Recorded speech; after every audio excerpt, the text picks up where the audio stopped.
Good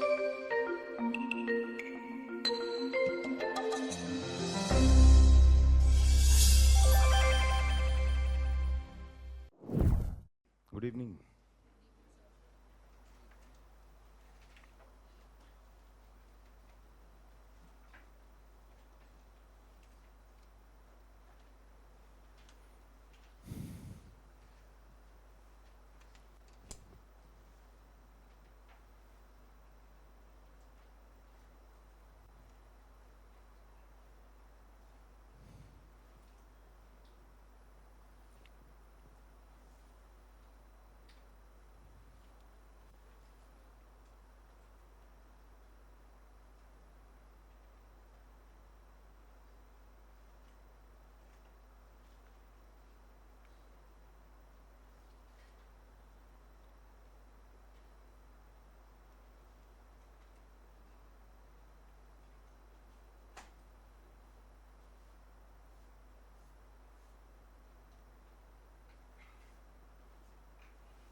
See, whatever we are going to discuss today is mostly factual in nature.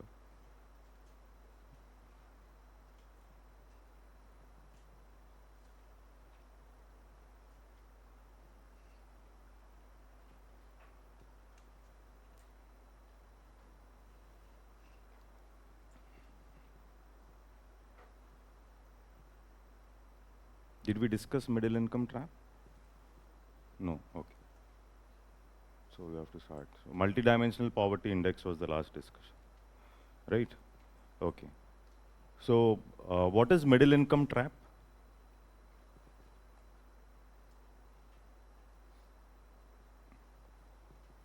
Countries being stuck in middle income. Now, countries like India, basically, it is a discussion that India will be stuck in middle income. Now, here, World Bank released the report, World Development Report 2024, the middle income, according to which various countries, including India, runs the risk of falling into middle income trap. So the meaning is, it becomes difficult for us to cross 13,846. Okay, so per capita gross national income to cross this. So if you know, China is in the upper middle income. We are in the lower middle income. Okay, so there are three techniques for any country to move from, one is from lower income to middle income. So moving from lower income to middle income, you require something called as investment. That is the first I. That is called as investment. Okay. But what becomes more important if you want to move from middle income to higher income? It would be infusion and innovation. So this is what the World Bank says. So it is basically three important observations here. One is, first of all, I think everybody knows what is middle income and the criteria for classifying a particular country as a middle income country. So the criteria for classifying a particular country as middle income is basically you're saying its per capita gross national income is between $1,135 to 13,846. China is somewhere at 13,000. We are somewhere at 2,550, 2,600. That's all. Okay, so there's a huge gap between India and China. In 1985, 1990, in fact, India was better than China. But in these few years, you observe that China has moved very fast. But China is also in the middle income, or we call it as the upper middle income. Now, countries like South Korea were able to move from middle income to higher incomes. So how did South Korea do that? It is basically, World Bank talks about 3I strategy. So what is this 3I strategy? Investment, infusion, and innovation. That is what is called as 3I. So investment, which we have done. For example, if we look at Herod Dormer model and even Mahal Nobis model. So Herod-Dahmer model talks about growth is directly proportional to rate of investment and inversely proportional to the capital output ratio. That means Herod-Dahmer talks about rate of investment. So this is basically the first I India focused in the first 5-year plan. Subsequently, Mahalanobis model focusing on capital goods or capital good producing sector. So the Mahalanobis model focuses on capital good producing sector rather than consumption good producing sector. So the capital good producing sector will lead to capital formation at a faster pace. That is nothing but investment again. So that means what we should understand is India was able to focus on investment, and India moved from lower income to middle income. But the problem here is this investment sufficient for us to move from middle income to higher income? No. Through investment, you can't. There are other things which you should be doing. And what are the two other I's which you have to focus is infusion and innovation. There's a difference between infusion and innovation. So infusion is where you are not innovating. Okay, you're taking a license of a developed country and the technologies are provided by the developed country.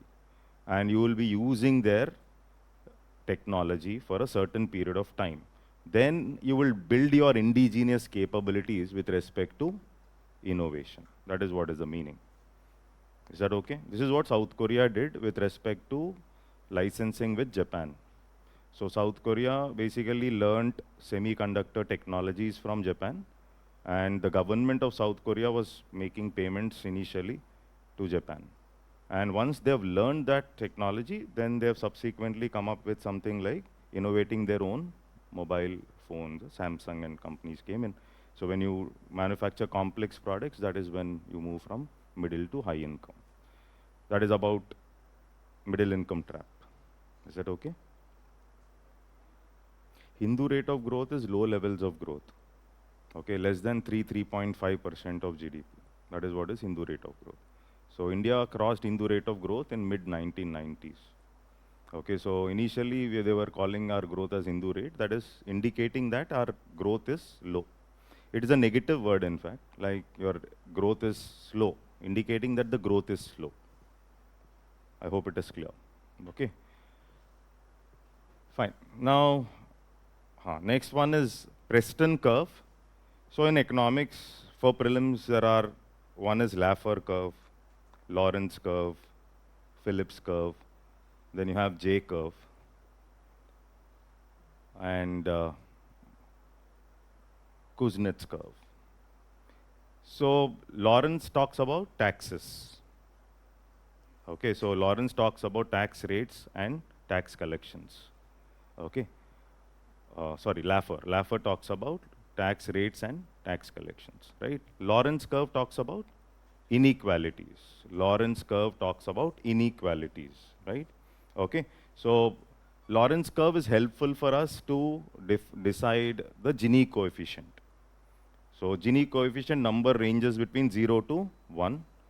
If the Gini coefficient is 0, it means perfect equality, which is not possible. If Gini coefficient is 1, it is perfect inequality. So this is basically Lawrence for inequality, Laffer related to taxes. Phillips curve talks about an inverse relationship between unemployment and inflation. Okay, that is about Phillips. Kuznets curve, in environment also it is there, but Kuznets curve basically talks about whenever a country's economies are growing, okay, so though per capita incomes might increase, the country's economies are growing, inequalities are first going to increase or widen, and then subsequently you talk about inclusiveness or inclusive growth. Is that clear? Right? J curve.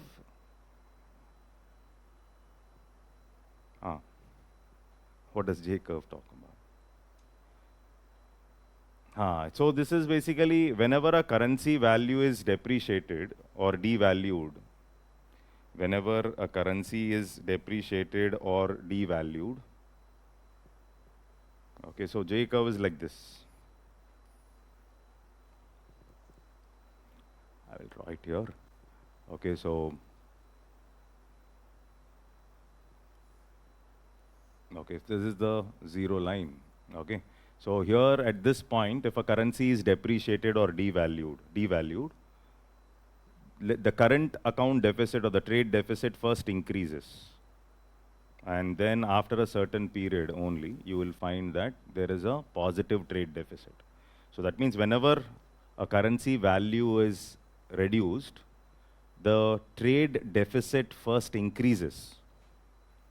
Trade deficit first increases means, what does it mean? It means that the impact is first on imports becoming costly, because of which the deficit is increasing, and later on the benefit of maximizing exports comes up later. Is that okay? So that is what is called as J curve. Okay, so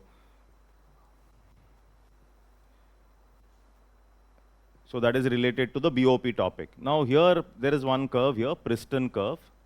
Okay, so India's growth story. Today there's a lot of discussion about India's growth story. So India's growth story is often analyzed through the prism of Priston curve. So it was first proposed by American sociologist Priston in 1975. So what does it say is, whenever there is increase in per capita incomes of any country, okay, so increase in per capita income of a country does not cause much of a rise in the life expectancy of its population beyond a point. That means initially when per capita incomes are increasing, the life expectancy will increase, obviously, because you will be able to spend on health and other things. But after a certain point, if the per capita incomes are increasing also, but you will not find increase in life expectancy, this will plateau out here. Okay, so this is what is called as the Priston curve. So when a poor country begins to grow, its per capita income rises and causes increase in life expectancy initially. That happens initially due to nutrition, sanitation, and access to healthcare. This is what is happening when the incomes are increasing, per capita income. But after a certain period, now it is plateauing out, that after that, if still the incomes are increasing, per capita incomes, the impact would be minimum, as simple as that. Is that okay? Fine. So the next one is Nobel Prize in Economics. Now this Nobel Prize in Economics here, it is focusing on studies on how institutions are formed and how institutions can affect prosperity. So this is what they have done basically. So here, when I look at this particular observation here, so what are they going to talk? They are going to talk about two types of institutions. One is the extractive institution and inclusive institutions. Okay, so extractive and inclusive institutions. So when we see, so what are the key contributions of the Nobel Prize winners? One is, there are two types of institutions. One is the inclusive institutions. What is the meaning of inclusive institutions? Okay, so inclusive institutions are democratic governance, a strong rule of law, and protection of prosperity, property rights, etc. All that is there. So investors try investing into those countries where you have these kind of institutions. For example, whenever people from other countries occupy, for example, colonialism. So when there are harsh conditions and they know that they are not going to settle there, okay, so what kind of institutions are they going to set up? Are they going to set up inclusive institutions, or are they going to set up extractive institutions? Extractive institutions, obviously. So here you're not going to be settling there. Here you want to reap maximum resources. You want to exploit the resources as much as possible. In fact, you will use the labor as much as possible, make them slaves, and get as much as possible. This is what happens when we talk about extractive institutions. So in contrast, these systems concentrate power in the hands of few, often characterized by autocracy and lack of legal protections. In such environments, individuals face significant risk of confiscation, leading to lack of motivation for long-term investment. The type of institutional framework in place fundamentally shapes the incentives for individuals within an economy. So what kind of institutions are there? That will decide the fate of the individuals also. In countries with inclusive institutions, people are more likely to invest in their future, drive innovation, and contribute to overall economic growth. Okay, so but when you look at extractive institutions, the lack of security and opportunity undermines long-term prosperity, leading to stagnation or decline. So this is basically what they were trying to understand is, they were trying to focus on the role of social institutions with respect to countries' prosperity. This is what they have done. Okay, so here in in such environment, individuals face significant risk. Inclusive institutions, colonizers build inclusive political and economic systems for the long-term benefit of European settlers in colonies. Example, US. Suppose when I look at, or if you compare India with China, of course, India and China is a very different, difficult example. Now, of course, they say that China is more of extractive in comparison to India. But still China is growing at a faster pace. But they say that in the long term, probably India's growth story will be better because of this aspect of inclusive institutions to some extent. So that is what is the understanding. So these institutions offered individuals a strong incentive to work, save and invest in the long run. So this is what they have done. Okay, so here Simon Johnson, Robinson, okay, and the names just for understanding. Okay, so if there is a question, but primary observation is studies of how institutions are formed and how they affect prosperity. So we can't discuss more here in this class, but I think it is clear. Okay, so basic understanding is clear. That is the type of institutions, extractive and inclusive institutions. So when you want to settle down or when more, then you'll focus on inclusive institutions. So colonial legacy. Okay, so the political and economic systems established by colonizers have lasting effects on the prosperity of nations. So if you observe why nations remain poor for a very long period, okay, so there are a lot of research that is done. Why is that some countries are always in poverty? And it also depends on the type of institutions and the exploitation that was done by the colonizers earlier. There was a lot of research that was done on that. So that clearly talks about these aspects. And then case studies on India and China is also there. But of course, I don't agree with this. This case study is saying that India will be more stable and because of democracy. But China probably will have repercussions in the future based on this logic. I hope it is clear, right? Let's move forward.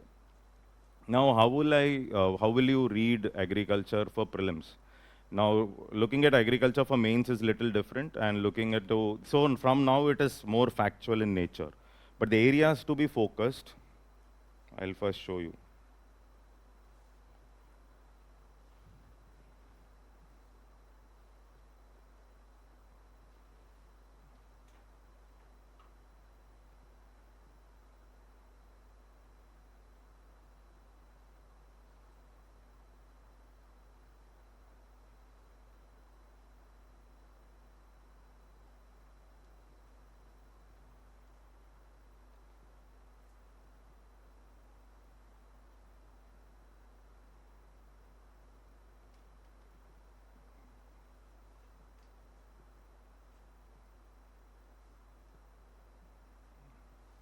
I don't know where they have uploaded it.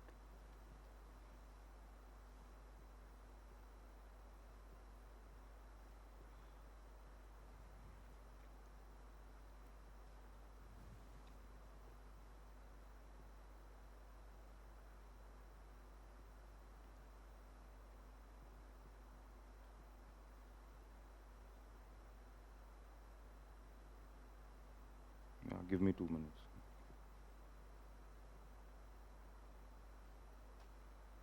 Okay, so before they come back, what is this cobweb phenomena when it comes to agriculture?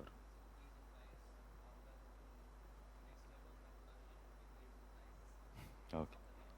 Okay, so they are cyclical in nature. Huh? Cobweb phenomena is basically cyclical. For example, if you observe tomato prices, onion prices, all these prices remain high because of this cobweb phenomena. So here, cyclical pattern of supply and demand fluctuations. That's simple words.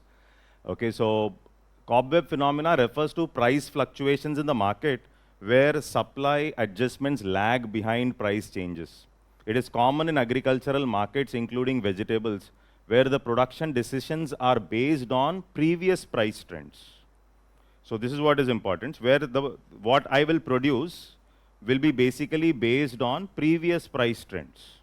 So that is what is the problem. So leading to cycles of oversupply and undersupply.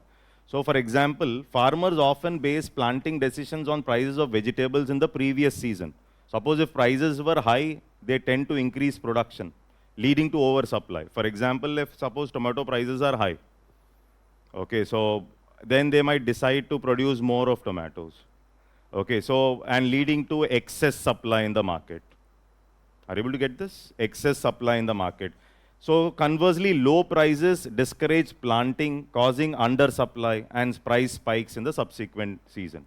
So suppose there are low prices earlier, I stop producing. And when I stop producing, there is no supply. And because there is lack of supply, there will be a jump with respect to prices. This is what happens primarily. Cobweb phenomenon is very common with respect to agriculture. So for example, tomatoes sharp price rise occurred due to low supply after farmers reduced planting following a price crash in the previous season. So in the previous season, price crash, so farmers stopped, and that's how tomato prices jumped up. Okay, so same thing happened, prices surged as reduced planting led to supply shortages, onions in 2022. I hope it is clear. So this is what happens with respect to cobweb phenomena, very common cyclical, it is cyclical based on supply and demand factors. So what factors lead to this cobweb phenomena? Vegetable production is highly seasonal, with supply cycles determined by harvest periods.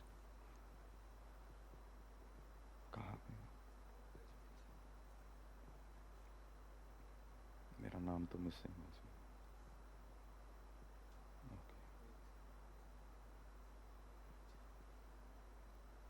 खोल के रखना था. Back stage में आ जाएगा तो. हाँ नहीं नहीं खोल के रख दो पूरे तो. हाँ ठीक है. Okay.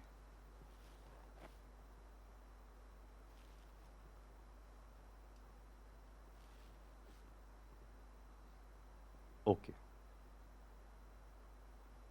Thank you. Okay, so agriculture, what has to be done with agriculture is mainly where the areas where questions keep coming. So one is what is there in news. Okay, so based on which the concept is like MSP, etc., whatever is there. Okay, then there is agriculture infrastructure fund. That means I have to go back to the agriculture infrastructure fund scheme and see what is there. Okay, so that means primarily you can't neglect schemes for prelims when it comes to agriculture, industry, or even services. And these are factual. And when I'm looking, so this is just to give you some snapshot as to why schemes are important. So if you look at Kisan credit card scheme that was asked, Atal Innovation Mission asked, okay, so Digital India Plan 2018, okay, so that was asked. Okay, and here you can see maternity benefit amendment that was asked. Recent last year paper also there were schemes. Okay, so what the basic observation is, one is you look for the nodal agency for the scheme, nodal agency. Then comes whether it is a central sector scheme or centrally sponsored. That is one more observation which you will keep in mind when you are reading a scheme. Third is what is the main objective of the scheme. Okay. Fourth is from the current, is there any change which they have brought in with respect to that scheme? For example, expansion for few more things in agriculture infrastructure fund. And that is the reason that current affair has been put in the magazine, PT. So what is important is like, what is agriculture infrastructure fund? Okay, so what is the main purpose of that fund? And now comes the expansion. So when I'm looking at these areas, three things you will keep in mind. One, nodal agency of the scheme. Second, what are the main objectives of the scheme? Observe for the main objectives of the scheme. Three, it will be whether it is a central sector scheme or a centrally sponsored scheme. There are some schemes where you have both, central sector, some portion, centrally sponsored. Okay, so this is the, and many a times you can answer the questions without knowing anything. That is also important. That is very important. That is the reason I've written there's no replacement to common sense. Because though you read, sometimes what happens is, Okay, this is one more, you can see here questions. What is the purpose of Vidyanjali Yojana? Purpose, that is what is asking. That means he's asking what? Objective. Clear. So objective is asked. Okay. Or what is the aim of the program Unnat Bharat Abhiyan? Aim, objective. Okay. So these are the things based on which you have to make a clear observation. I hope it is clear. Understood, no? Okay. Then there are key areas which will look into any scheme. For example, just to give you an example before going into the schemes, this is anyhow there in our discussion also.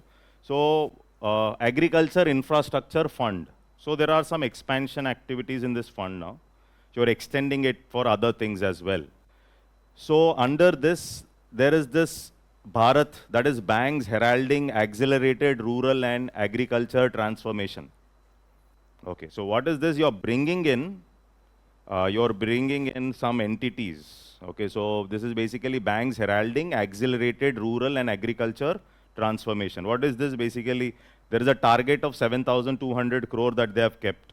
Okay, and in this active involvement of members of commercial banks, RRBs, okay, small finance banks, NBFCs, and selective cooperative banks. You're pooling them for funding. Okay, so this is what is Bharat, banks heralding accelerated rural and agriculture transformation. Is that okay?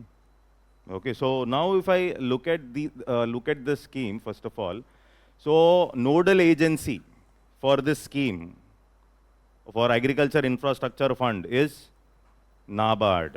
That is clear. So that is what you have to remember, that NABARD. And tenure of this scheme is 2023, 20 or 2032, 32, up to 32, right? And then purpose to address the existing infrastructure gaps and mobilize investment in the agriculture infrastructure. So primarily this is the focus. Okay, so to mobilize a medium to long-term debt financing facility for investment in viable projects for post-harvest management infrastructure and community farming assets. So here again, what are the focus of the program? So to provide debt financing facility for post-harvest management infrastructure, corpus of 1 lakh crore for FPOs, farmer producer organizations, self-help groups, startups, agri-entrepreneurs, etc. Interest subvention of 3% per annum.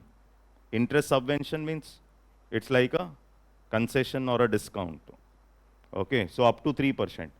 Okay, so this is something scheme to be implemented from August 2020. Is that clear? So this is one important observation. So when you are looking at schemes, I'll come to that, our discussion. For example, when you look at this one, PM Kisan Samman Nidhi. So if you observe, there are questions in agriculture related to schemes. Okay, so for example, I will show you the questions also. This was one. This was asked in 2016. With reference to Pradhan Mantri Fasal Bima Yojana, consider the following statements. Okay, so Fasal Bima Yojana is with respect to crop insurance. Are tenant farmers included in Fasal Bima? Got the question? Are tenant farmers included in Fasal Bima? Acha. Okay. Fine. So that is the problem. Okay. So just to give you that is the problem. Tell you what is the problem.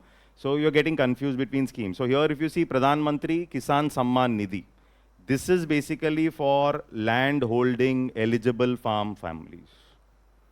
Pradhan Mantri Kisan Samman Nidhi is basically for land owning farmers. You don't have tenant farmers here. This is an income support scheme. Okay, so here also there are some exemptions. These are all exemptions. Here also there are some exemptions. Suppose all serving or retired officers of government, professionals like doctors, engineers, okay, all institutional land holders, all persons who paid income tax in the last assessment year, there are exemptions, they're exempted from Pradhan Mantri Kisan Samman Nidhi. Are you able to get this? Is that okay? So that means the very purpose you have to observe for one is central sector scheme. I mentioned it, you have to observe what type of scheme it is. The purpose to supplement the financial needs of all land holding farmer families in procuring various inputs and also domestic needs. Financial needs of all land holding farmer. That means tenant farmers are not covered in the Pradhan Mantri Kisan Samman Nidhi. But in that land holding farmers also, there are some exempted entities. They are exempted.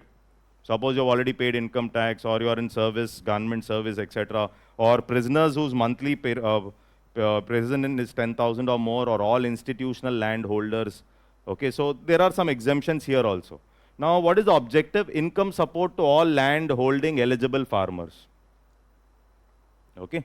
So this is what Pradhan Mantri Kisan Samman Nidhi. But when I look at Fasal Bima Yojana, so beneficiaries are all farmers, including sharecroppers and tenant farmers. This is what you have to observe. What type of scheme? And then it is a centrally sponsored scheme. Okay. And then beneficiaries all farmers, including sharecroppers and tenant farmers. Is that okay? Now, there was a question that they have asked, if you observe the question that they have asked earlier. So, the question was like this. Under this scheme, farmers will have to pay a uniform premium of 2% for any crop they cultivate in any season of the year. Okay, so I'm repeating the statement. Under this scheme, farmers will have to pay a uniform premium of 2% for any crop they cultivate in any season of the year. But if you observe the premium rates, Kharif, Rabi, here you can observe cereals, millet, pulses 2%, then you have 1.5% and 5%. So here there is a difference with respect to the premium rates which you pay. So here the statement is, under this scheme, farmers will have to pay a uniform premium of 2% for any crop they cultivate in any season of the year. So obviously that statement should be wrong. Okay, so that means it's going deep. So not like the mains. Here we have to go little deeper and see what he's asking, that is what. So this scheme covers post-harvest losses arising out of cyclones and unseasonal rains. So natural calamities, there were some changes last year, even natural calamities were also added as part of the PM Fasal Bima Yojana. Are you able to get this? So this is just to give you, I'll come back to this.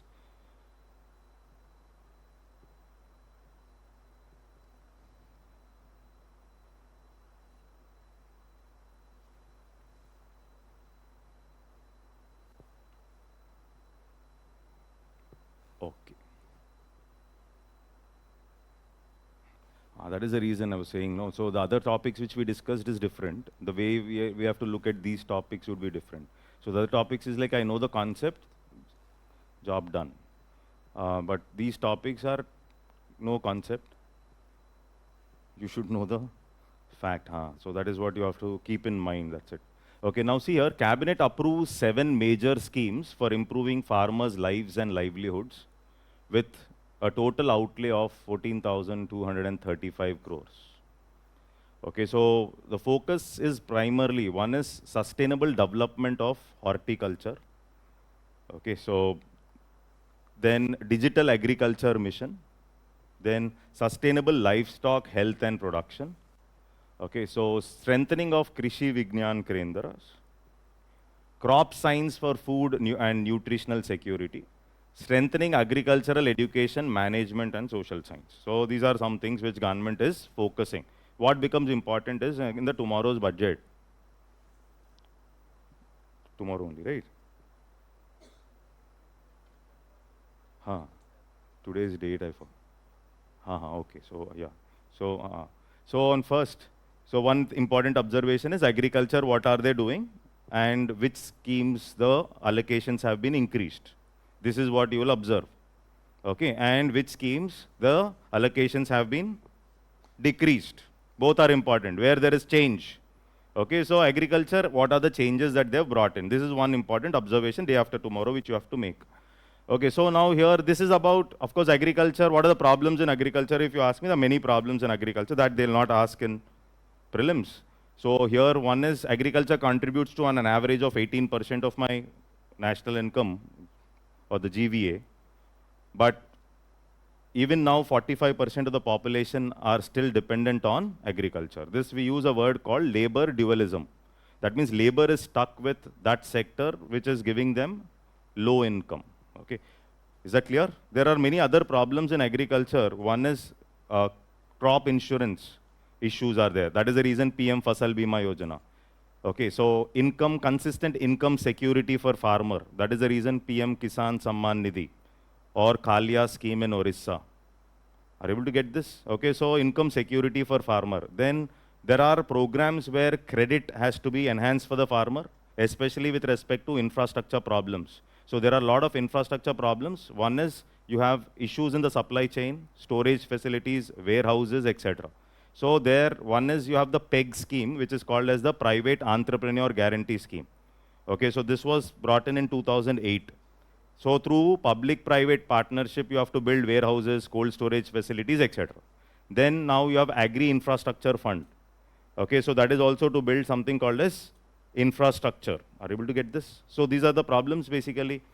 Then what are the other problems? Fragmented land holdings, agricultural output is less, or the productivity is less.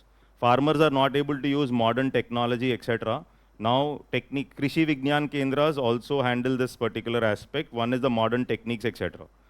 Then in 2010, we came up with nutrient-based subsidy program. Nutrient-based subsidy program is basically based on the soil fertility, the nutrient has to be used. For example, ideal nutrient ratio is 4:2:1, NPK.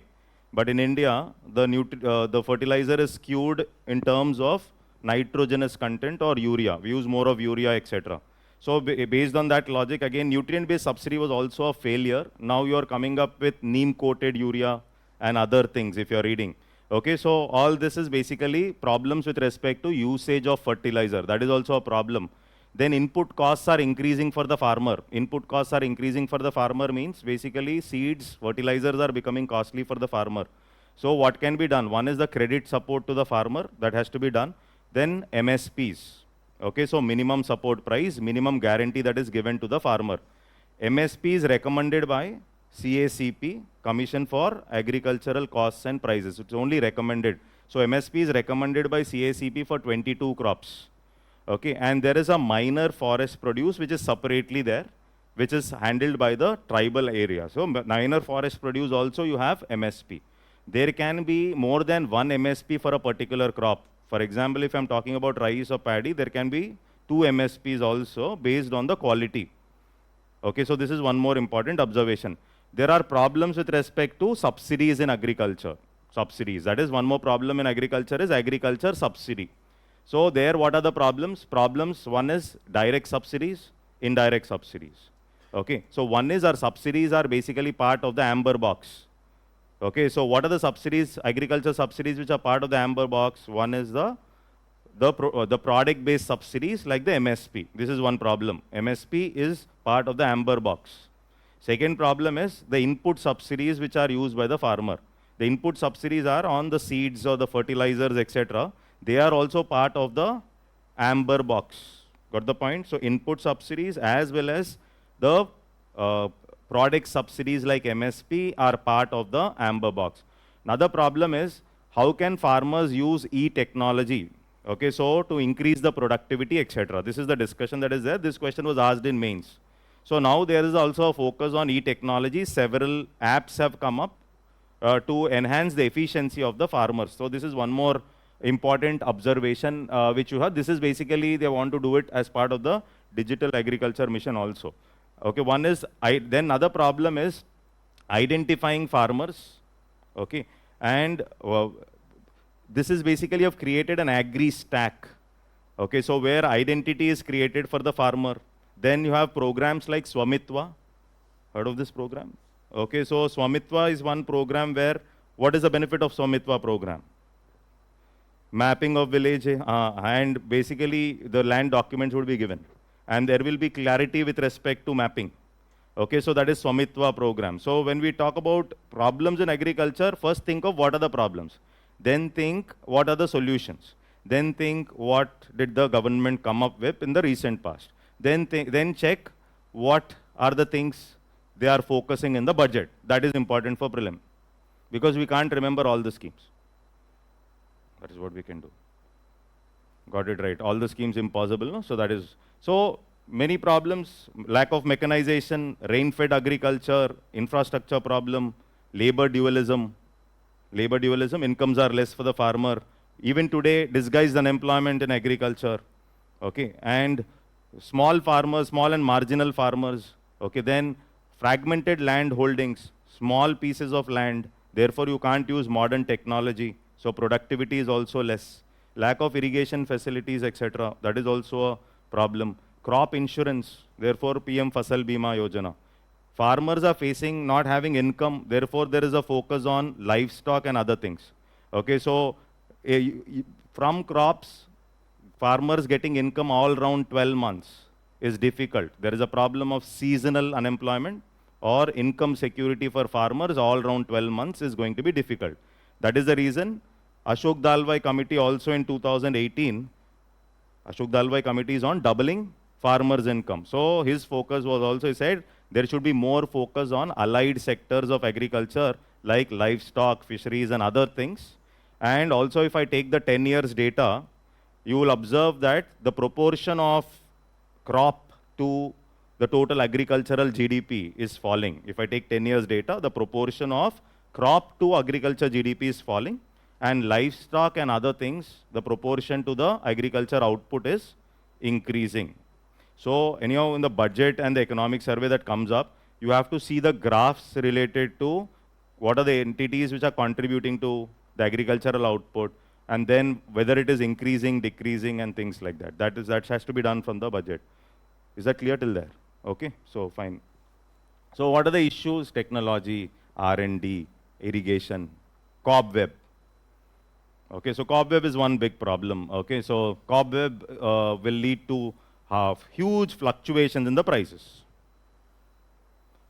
Is that clear? Okay, so next is horticulture sector in India. When we talk about horticulture sector, cabinet approved scheme for sustainable development of horticulture and clean plant program under the mission for integrated development of horticulture. So already you have MIDH, which is the mission for integrated development of horticulture. Okay, under that, government has approved the scheme for sustainable development of horticulture and clean plant program. Got the point? Already there is MIDH. We'll look into it.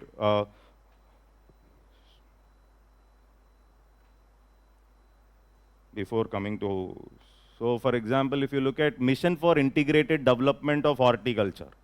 So that is the MIDH, mission for integrated development of horticulture. One is it is a central sponsored scheme. This is what you have to look into. One is whether it is central sector, centrally sponsored, first thing. Okay, second thing is the objective. So it has been implemented from 2014-15 for holistic growth of horticulture sector. Okay, so here it promotes cultivation of fruits, vegetables, etc. And it also provides technical advice and administrative support to state governments. Okay, and under MIDH, what you observe is Government of India contributes to 60% of the total outlay for developmental programs in states, except Northeast, etc. Okay, so here 40% will come from the state. Okay, so this is for the general states. In case of northeastern states, it will be 90 and 10. 60-40 for general states, 90-10. You are saying it's a centrally sponsored scheme.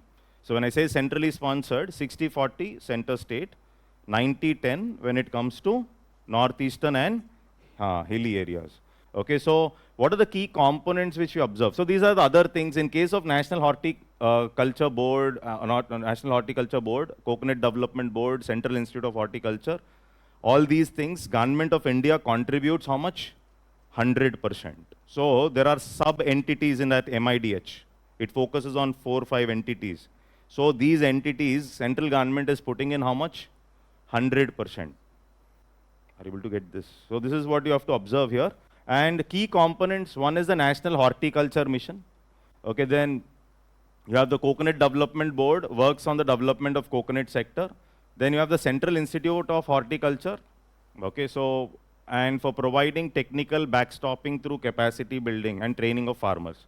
So this is the basic understanding of this program, that is the mission for integrated development of horticulture. So when you're reading, you go back to the scheme and see what is the objective. Then you have to also see what is the center state funding for this particular scheme. Okay, so that is what is important. Okay, so here if you see some data, okay, so some data.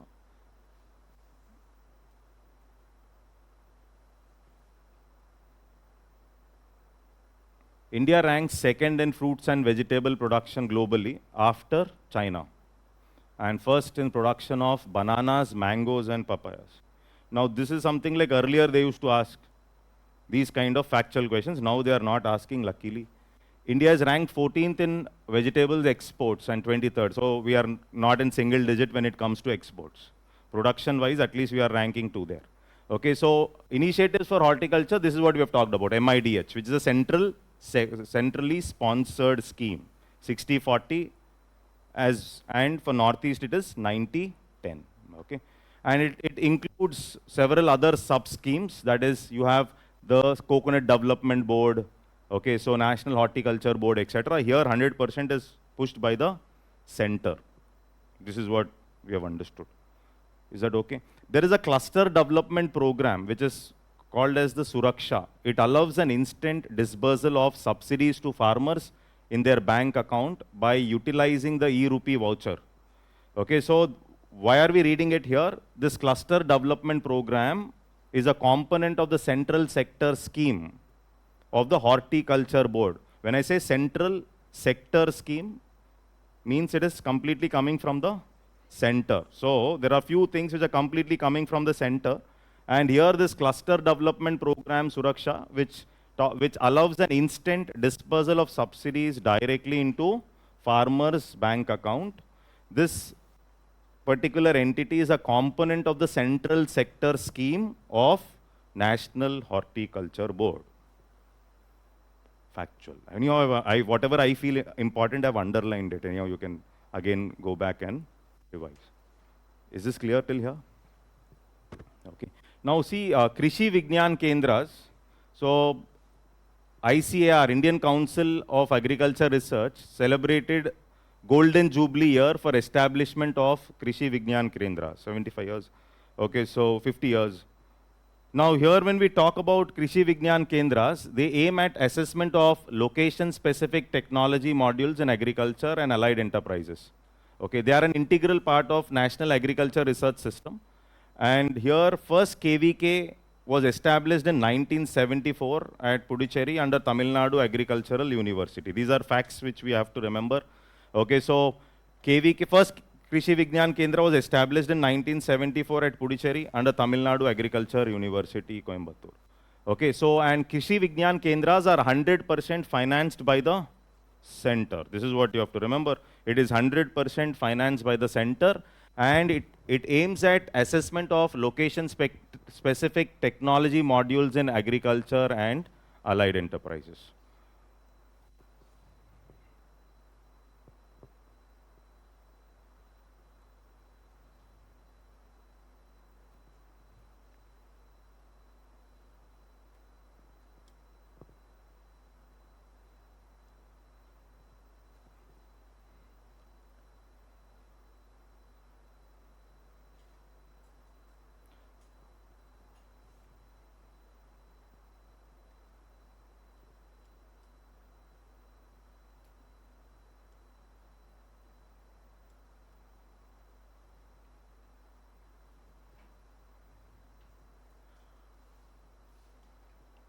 So for basically in prelims again, budget comes up, then you have to look at the graphs and charts. This is basically talking about the growth rate of agriculture over the years. This is what becomes important. Is it consistently increasing, decreasing? So during COVID, basically agriculture growth rate hit 3.6% of GDP.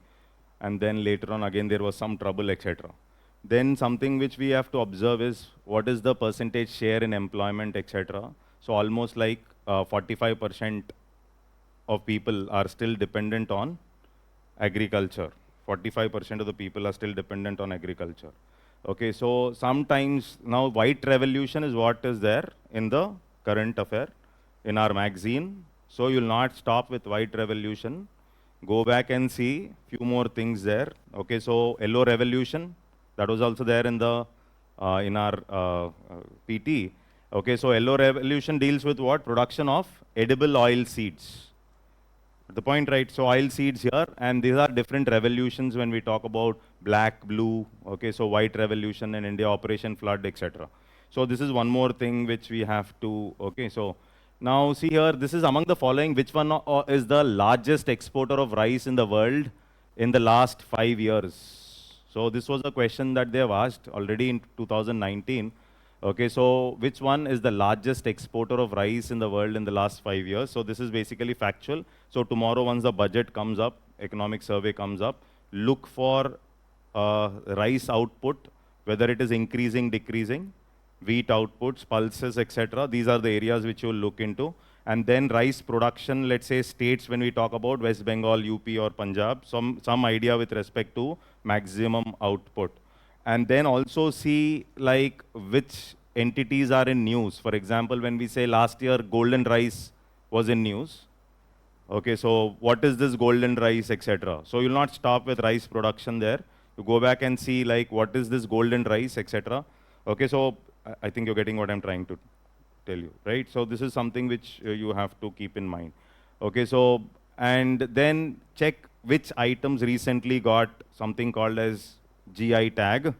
So that is again becomes factual. That is also I put it as agriculture only, but though it is factual in nature because tomorrow if it is like which items, for example, Mircha paddy of Bihar's West Champaram district has received geographical indication status. Uh, got the point, right? So tomorrow that can come up in the exam as prelims. So when looking at prelims, basically you have to be very closely observing things. Okay, so similarly, Kalanmak is a traditional variety of paddy with a black husk and a strong fragrance. Okay, so this was also there in the discussions and news, etc. Okay, so I think it is clear. So this was one question that was asked earlier, which is something like, in India, which of the following can be considered as public investment in agriculture?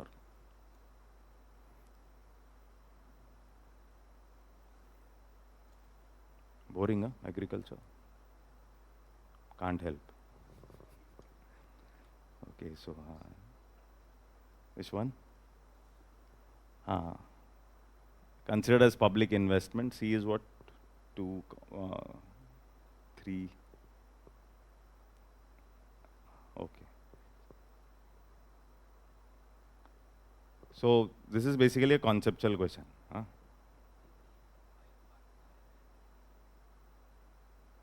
Waiver of agricultural loans by the banking system, obviously it's not public investment. Okay, so that is there, that is there. Okay. Through elimination, you can mark the answer.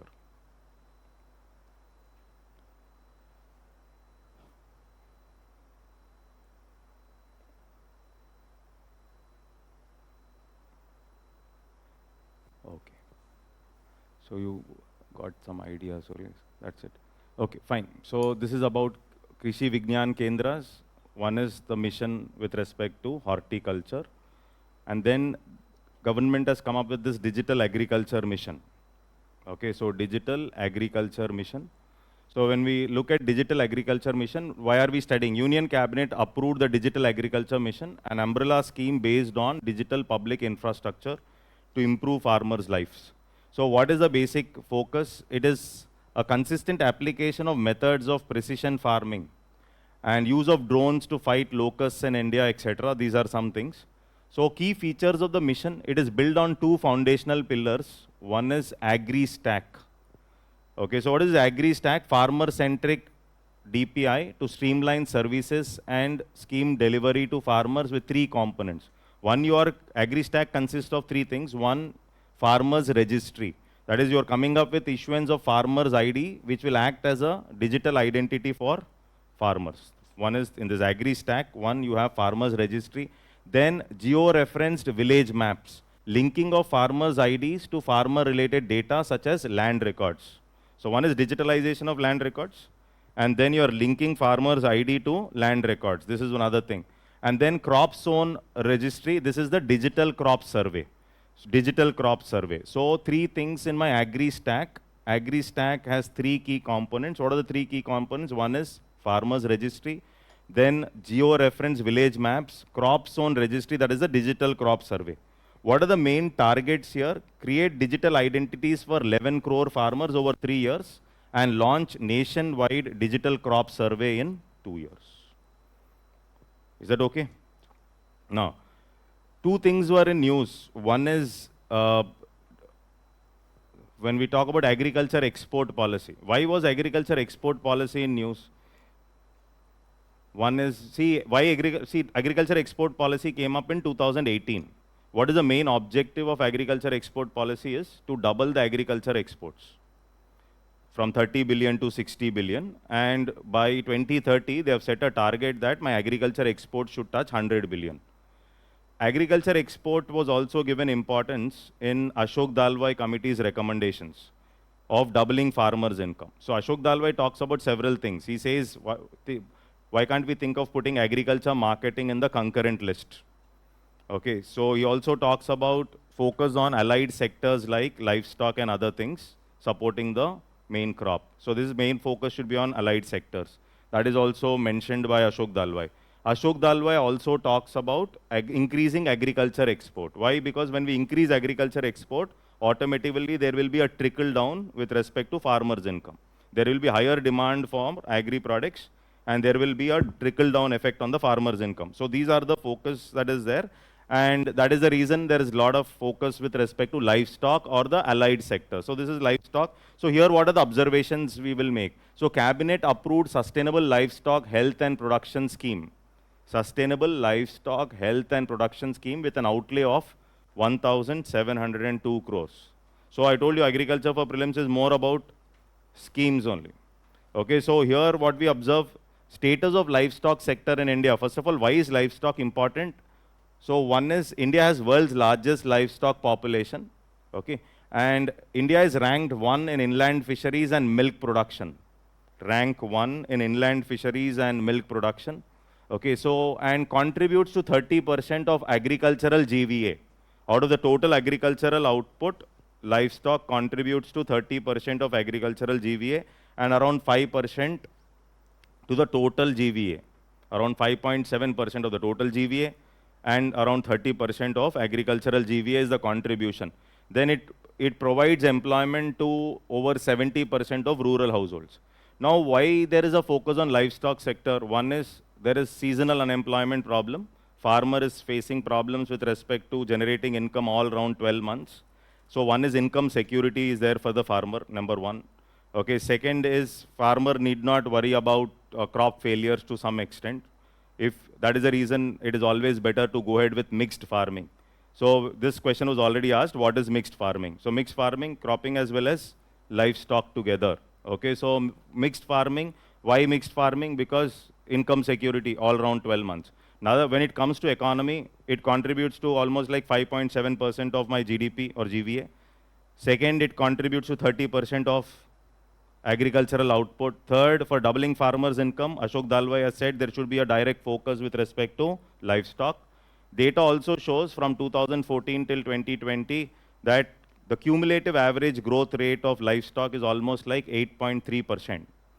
Cumulative average growth rate of livestock is 8.3%, which is in line with Ashok Dalwai committee's recommendations of doubling farmers' income. I hope it is clear. When it comes to ranks here, first in India, inland fisheries and milk production. Okay. So there are, what are the main problems that are faced? One is the productivity is one problem. Antimicrobial resistance is one. And then high economic losses due to animal diseases. So these are some problems. I don't think there will be a specific question here. Okay, so, but here, if you observe pandemic fund project. So Ministry of Fisheries, Animal Husbandry and Dairying launches pandemic fund project. It focuses on animal health security, strengthening in India for pandemic preparedness and response. This was so pandemic fund project, 25 million initiative founded by the G20 pandemic fund and was established under the Indonesia's G20 presidency. So what this pandemic fund project, the implementing entities, one is the ADB. ADB is Asian Development Bank, World Bank, and FAO. FAO is what? Food and Agriculture Organization. I know it is boring, just underline them. Okay, so. Okay. So there are different other revolutions also.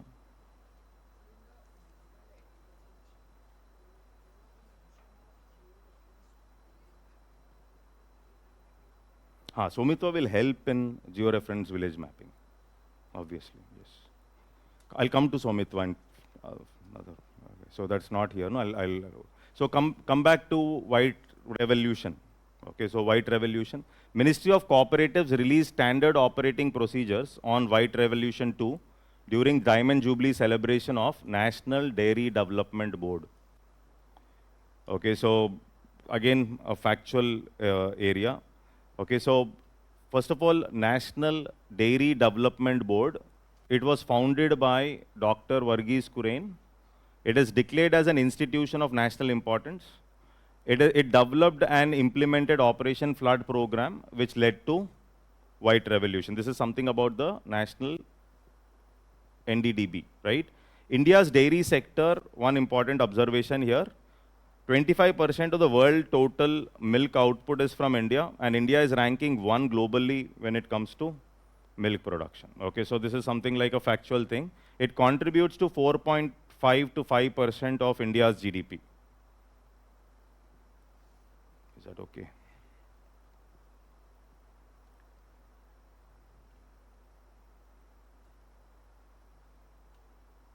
Okay. So, Agriculture Infrastructure Fund. Okay. So this was, we started off with this. Now, why was it in news is, Cabinet approved progressive expansion in the central sector scheme of financing facility under the Agriculture Infrastructure Fund to make it more attractive. Okay, so here, what are the recent expansions? So what are the recent expansions? Viable farming assets to allow all eligible beneficiaries of the scheme for creation of infrastructure covered under the viable projects for building community farming assets. Okay, so for building community farming assets, now you can do it through the Agriculture Infrastructure Fund. So these things we have discussed. What is this Agriculture Infrastructure Fund? Medium to long-term debt financing facility. Okay, so NABARD is there. Okay, and then 1 lakh crore will be provided by banks and financial institutions as a loan with interest subvention of 3%, right? And credit guarantee coverage under, what is this? Credit Guarantee Fund Trust for micro and small enterprises. Okay, I'll come to this separately. We'll talk about this separately. So now when we talk about Agri Infrastructure Fund is a central sector scheme, that is clear, mainly for building agriculture infrastructure. So now current focus is, one is for building the integrated processing projects to include integrated primary and secondary processing projects in the list of eligible activities under Agri Infrastructure Fund. And then PM Kusum Component A. So this is basically, you're talking about solar. Okay, so here when we talk about solar related aspects, to allow convergence of component A of PM Kusum with Agri Infrastructure Fund. Okay, so this is one focus area, then integrated processing projects, and then viable farming assets. In addition to Credit Guarantee Fund Trust for micro and small enterprises, now, okay, so you have, it has also been proposed to extend AIF credit guarantee coverage of farmer producer organizations. Now, first of all, we'll try to understand what is this credit guarantee.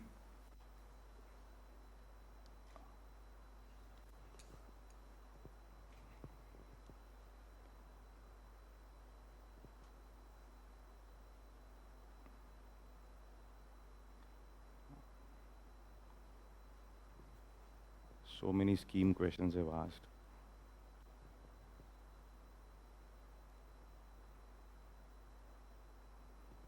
Okay, so this is basically will come here, that is this credit guarantee scheme for MSME, micro small enterprises. Okay, so So it falls under which ministry? Ministry of Micro, Small and Medium Enterprises. Okay. So earlier this was one question that they have asked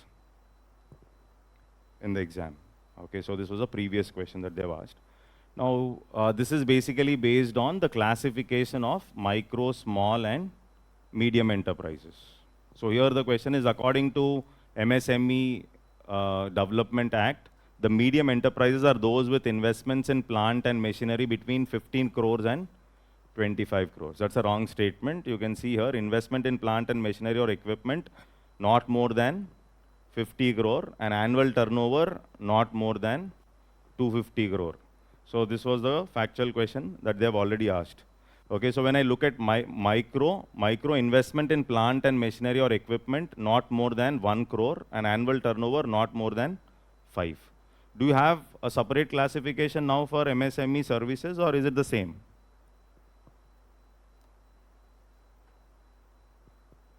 Got the question? Do you have a separate classification for MSME, or you have the same classification? Same classification. Okay, so you have same classification for services sector. Okay, so this is one more important thing. So credit guarantee scheme for micro and small enterprises. Okay, so what is the whole logic here? So first thing is, there should be institutional credit that has to be given to MSME. So the same credit guarantee trust, you are using it for agri infrastructure fund. So if you are giving loans to banks if they are giving loans to MSME, there is a probability that banks can incur NPA. So that is the reason there has to be some credit guarantee that has to be assured. And that is when easy loans will move micro, small and medium enterprises. So this is the basic logic. Okay. So here if you see, to catalyze flow of institutional credit to micro and small enterprises, lending institutions, you can see commercial banks, RRBs, and some of the cooperative banks. I showed you this. Okay, so RRBs are also commercial banks only. RRBs are also part of scheduled commercial banks. So you have the scheduled commercial banks, RRBs, and some cooperative banks. So both the existing and the new enterprises are eligible to be covered under the scheme. And the implementing authority is the Credit Guarantee Fund Trust. So the Credit Guarantee Trust for micro and small enterprises. So this is the word which you have come across there. That should be helping the AIF. Is that okay? So Credit Guarantee Trust for micro and small enterprises. So this was launched in 2000. What is the main logic here? The corpus of this is being contributed by Government of India and SIDBI in the ratio of 4:1. SIDBI is Small Industries Development Bank of India. Is that okay? The contribution to this fund is coming from government and SIDBI. So Credit Guarantee Fund Trust for MSME is jointly set up by Ministry of Micro, Small and Medium Enterprises, Government of India and SIDBI to catalyze the flow of institutional credit to small and medium enterprises. So here you have contribution coming from the Ministry of MSME, Government of India and Small Industries Development Bank of India. Is that okay?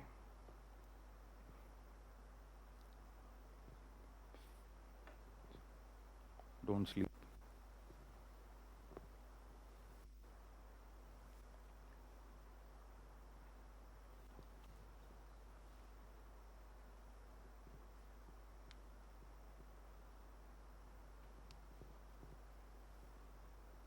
So when I talk about agriculture infrastructure fund credit guarantee coverage to farmer producer organizations, okay, you have the support system of Credit Guarantee Fund Trust for MSME, which is an entity primarily helpful for institutional credit to micro, small and medium enterprises.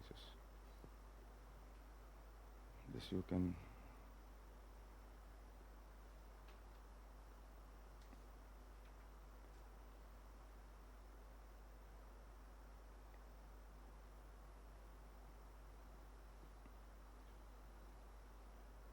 Okay.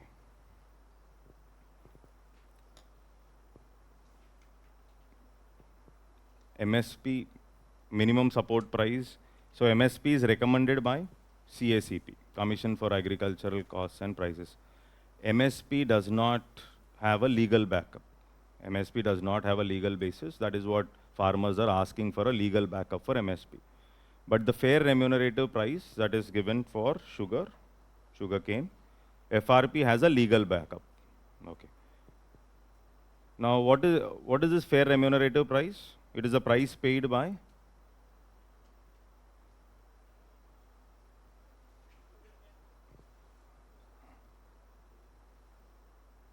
paid by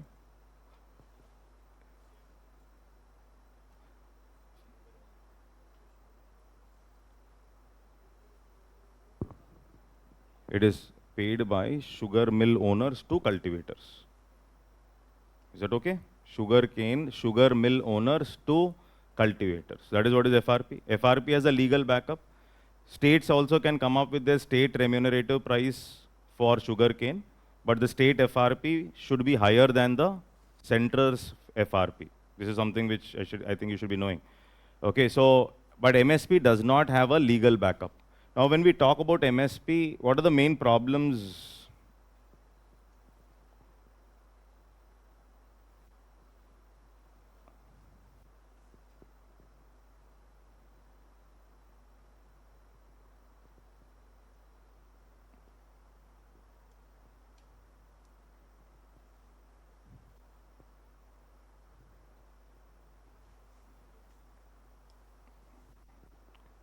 Give me a second.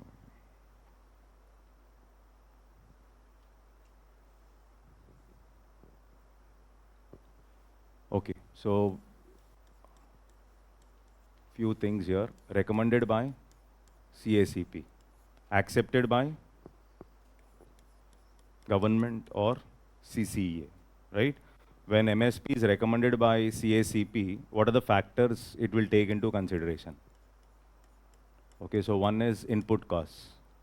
Okay, then demand and supply in the market. Okay, demand and supply in the market, input output cost parity. Input output cost, right? And MSP is calculated using the formula A2 plus FL, actual cost incurred by the farmers plus the imputed cost of family labor. Imputed cost of family labor. Farmers don't like MSP being calculated using A2. Farmers want MSP to be calculated using C2 or comprehensive cost. C2 will include not only the actual cost, but also imputed cost of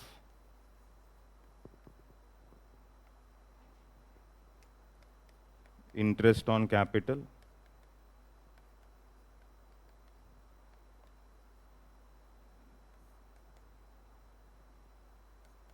rent on land, etc. Imputed cost of interest on capital, rent on land, all that should be included.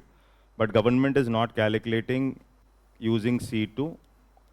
Okay, so because one, it will increase the fiscal burden of the government. This is one problem. Second is MSP is also part of amber box subsidy, which has to be maintained within the de minimis level. So it will affect the de minimis level, that is the 10% of agriculture production cost.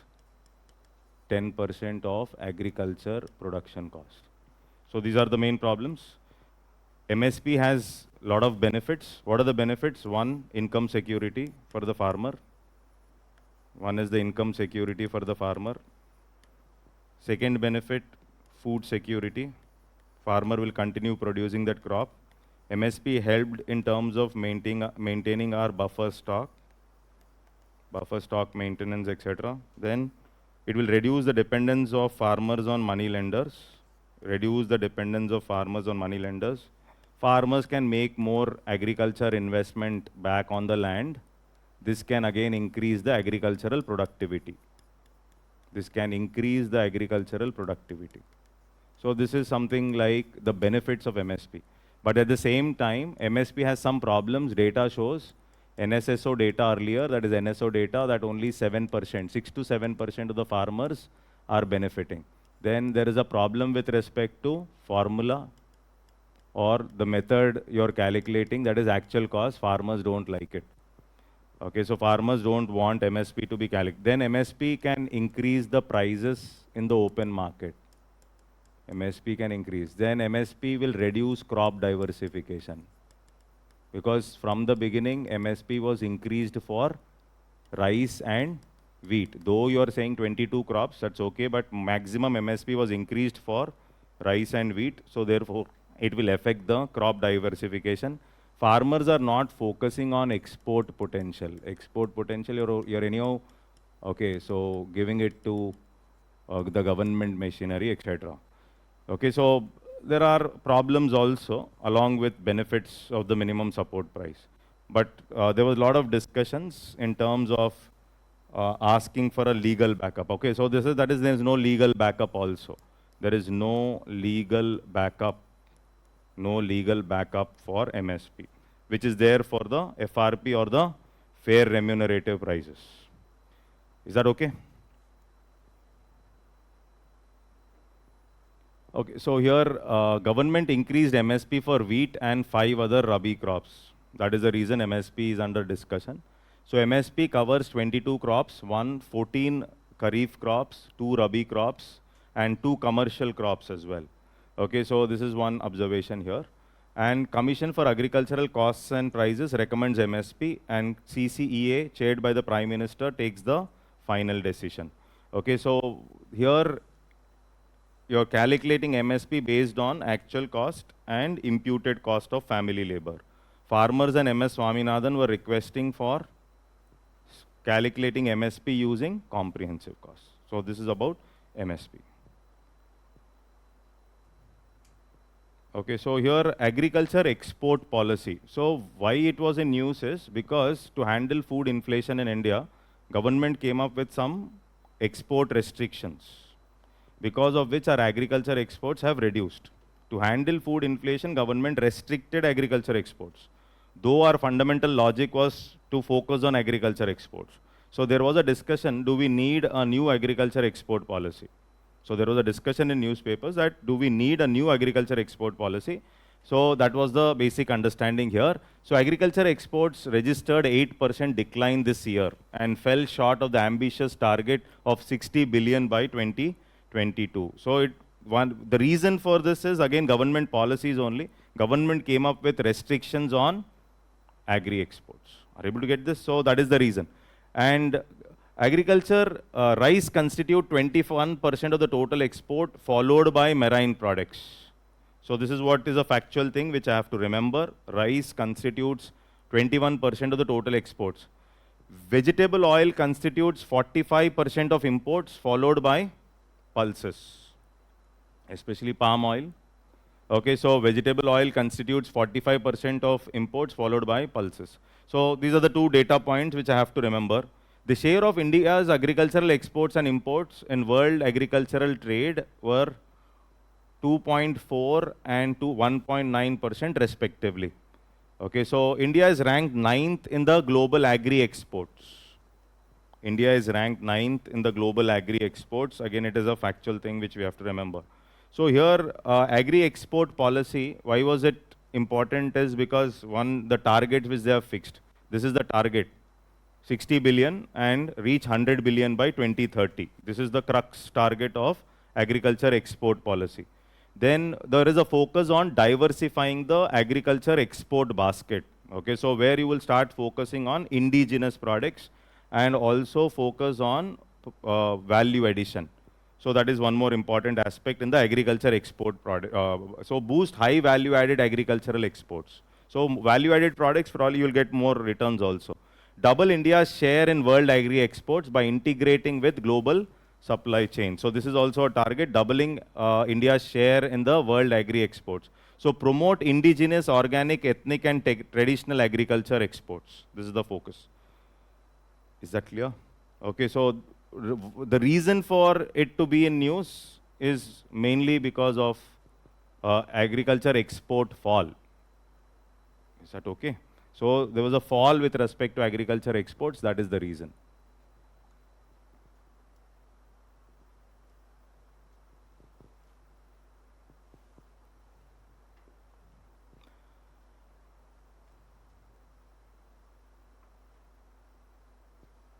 I'll give you break in 5 minutes.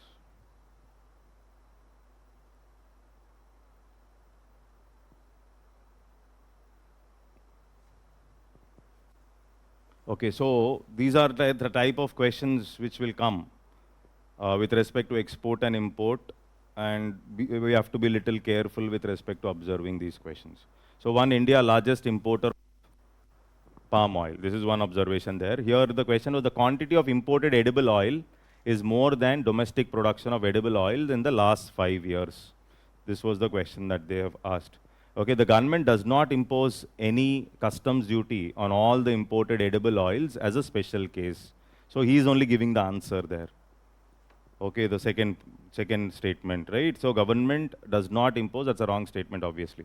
So here, when I look at edible oil production here, you can see edible oil production, some data here, and this is edible oil imports. Edible oil production, edible oil imports. Are you able to get this? Is that okay? Yes.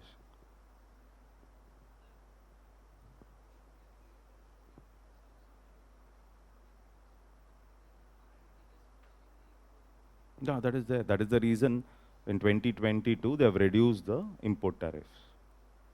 Okay, in 2022, because that time the problem was there was very high inflation. Okay, so that they have reduced the duty. It's not that there is going to be zero as a special case, but they have reduced it whenever they want to handle something like food inflation or imported inflation. That is what they do. Okay, so the customs duties were reduced.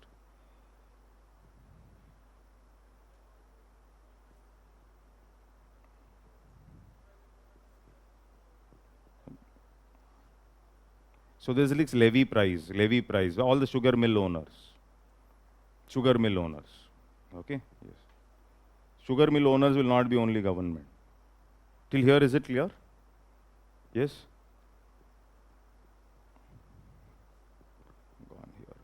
So you will read about edible oil later. Okay. So next one here, world's largest grain storage plan in cooperative sector. Okay, so here the Prime Minister inaugurated the pilot project of world's largest grain storage. Okay, so about world's largest grain storage plan in cooperative sector, one, Ministry of Cooperation to establish decentralized storage facilities at the PACS level alongside other agricultural infrastructure. Okay, so here this is basically part of the discussion with respect to our food storage. Okay, so or the grain storage. In this discussion, one is you have to read about FCI, Food Corporation of India. Okay, so earlier there was one question that was asked: what is the economic cost incurred by FCI? Economic cost. PACS is a primary agricultural credit cooperative society. PACS, right? So here, if you see FCI, public sector undertaking under the Ministry of Consumer Affairs, Food and so this is one important observation. Okay, and this scheme was in news. This is called as the open market sales scheme. What is this open market sales scheme? So open market sales scheme refers to offering of food grains, wheat and rice in the open market at prices fixed by the Ministry of Consumer Affairs, Food and Public Distribution. So when there is too much of food grain available in the form of buffer, there is automatic offloading of this grain in the open market. That is what they do through this open market sales scheme. So even state governments can participate in the open market sales scheme. Are you able to get this? So one is FCI. There was already a question. The question was, what is the economic cost of FCI? Economic cost includes the procurement costs as well as the distribution costs. That was the question which was already asked. Then another important observation is FCI is a public sector undertaking under the Ministry of Consumer Affairs, Food and Public Distribution. Okay, so Then comes states can purchase rice from food corporation under the open market sale scheme, domestic, without participating in the e-auction from 1st August 2024, without participating in the e-auction. So over and above the TPDS, targeted public distribution system, when the states wanted, the states used to participate in the open market sale scheme. Is that okay? So here there are some more schemes. Schemes is like torture. But see, some more schemes. The one is you have the Ministry of Food Processing. Okay, so Pradhan Mantri Kisan Sampada Yojana. This is under the Ministry of Food Processing. Okay, so then you have Pradhan Mantri Formalization of Micro Food Processing. This is also under the Ministry of Food Processing.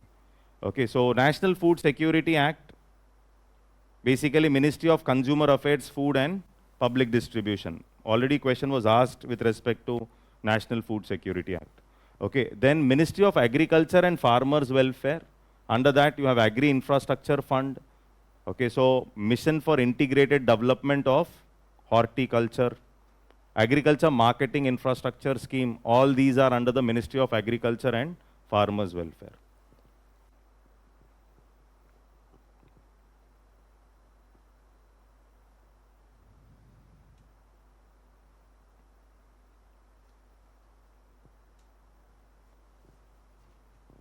Too factual. Okay, let's move forward. Break in 5 minutes. Okay, so millet. RBI's annual report highlighted that while India accounts for nearly 80% of Asia's and 20% of global millet production, the acreage and production of millets have stagnated over the years. So millets are called as Sri Anna, right? The nutrition part. So India is the largest producer of millet, followed by Niger and China. Some data here. Major millet producing states: Rajasthan, Karnataka, Maharashtra, right? Export, India is among the top 5 exporters of millets in the world. Okay, so this is one important observation here. Why there is a stagnation with respect to millet production? So one is the yield gap caused by labor shortages and insufficient fertilizer. Second, you have shift in consumer preferences and MSB-backed procurement schemes of fine cereals. Then relatively shorter shelf life of crops posing storage. So shorter shelf life, and there are issues of storage. So these are the problems here. And what are the benefits? Basically, health benefits are there. One, then economic security, sustainable source of income for farmers. And then it helps to reduce carbon footprint, less water intensive, etc. So these are the benefits. Drought resistant, less water intensive, and requires less fertilizers and pesticide for growth. Okay, so very what are the things which government did? One is the National and International Year of Millets was observed in 2018 and 2023 respectively. So this is what thing. Then you have the production linked incentive scheme for food processing industry for millet based products. Okay, so these are the things which government has done.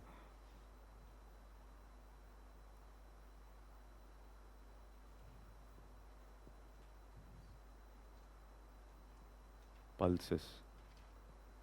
India is the largest producer and consumer,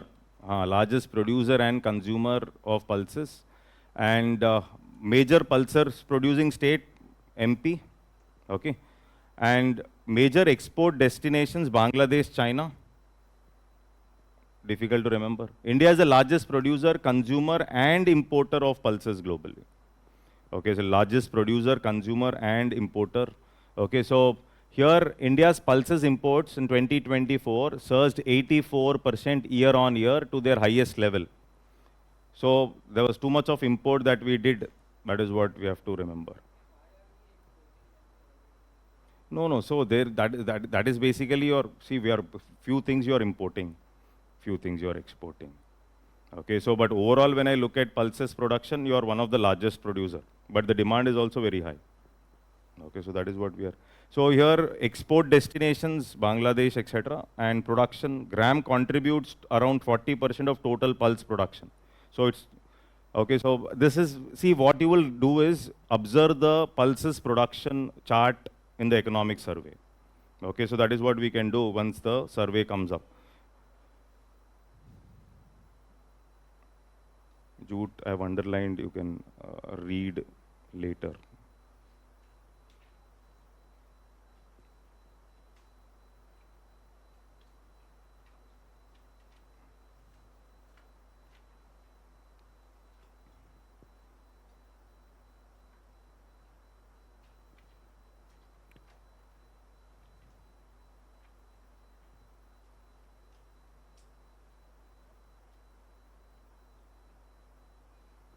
Okay, so Platinum Jubilee, Central Silk Board. So therefore, that news here. So this falls under which ministry? Ministry of Textiles. Okay, so that is one important observation here. India is the second largest silk producer in the world. Second largest silk producer. Karnataka contributed around 32% of the total silk production. Some data.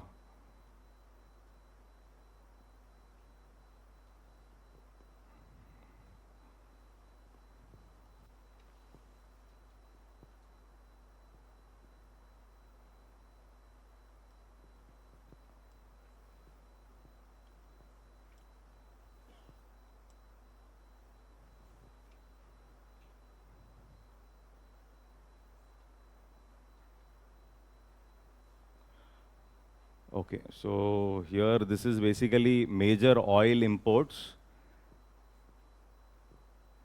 Palm oil followed by soya, then sunflower. Oilseed production, Rajasthan followed by MP.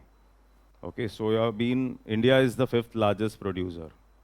Okay, so now the Cabinet Committee on Economic Affairs has announced MSP for which of the above? So this was the question that they have asked. Okay, so this was the question that they have asked. Cabinet Committee on Economic Affairs has announced MSP for which of the following? Okay, so that means it's kind of a factual question. So you have to see those 22 entities for which MSP has been announced. Are you able to get this? Okay, so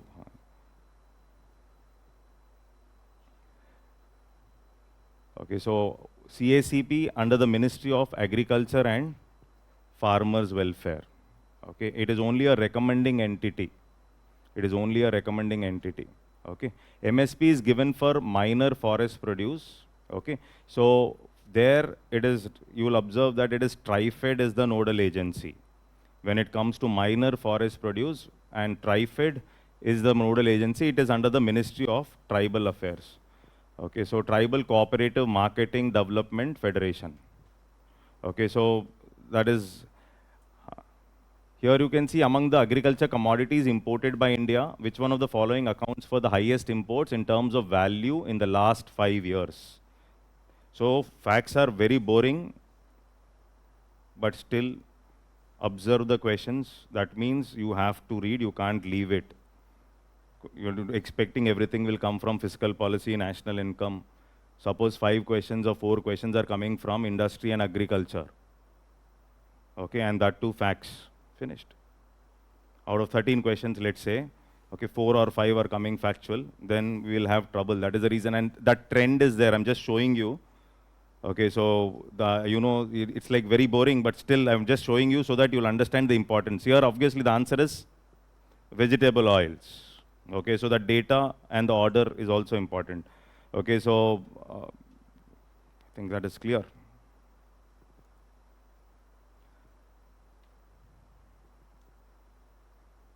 Okay, so there are some questions like this. Which one of the following best describes the concept of small farmer, large field? Okay, so this is also a question, of course. Answer is given only. So, okay, small farmer, large field. So this is just for you to observe. Okay, so what will I pull out from current affairs in agriculture and what should we do? That is the only understanding, because it's a huge area with a lot of facts. So many marginal farmers in the area organize themselves into groups and synchronize and harmonize selected agricultural operations. Okay, so just to give you some,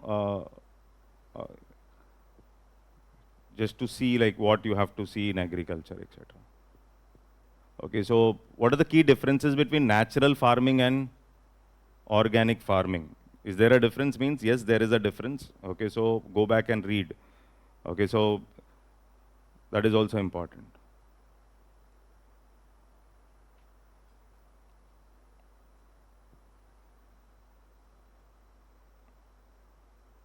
Agriculture research spending as a percentage of agri GDP. India, situation bad. Okay, so obviously we don't have money. Okay, so we can't spend so much on research and development. We have decided not to spend. Okay, so that is one important observation.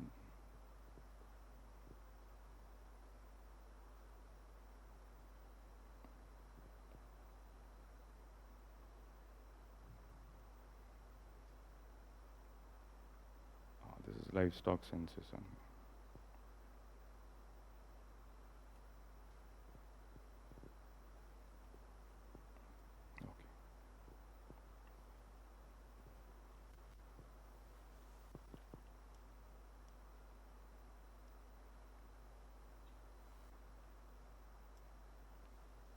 Okay, I'll give you break.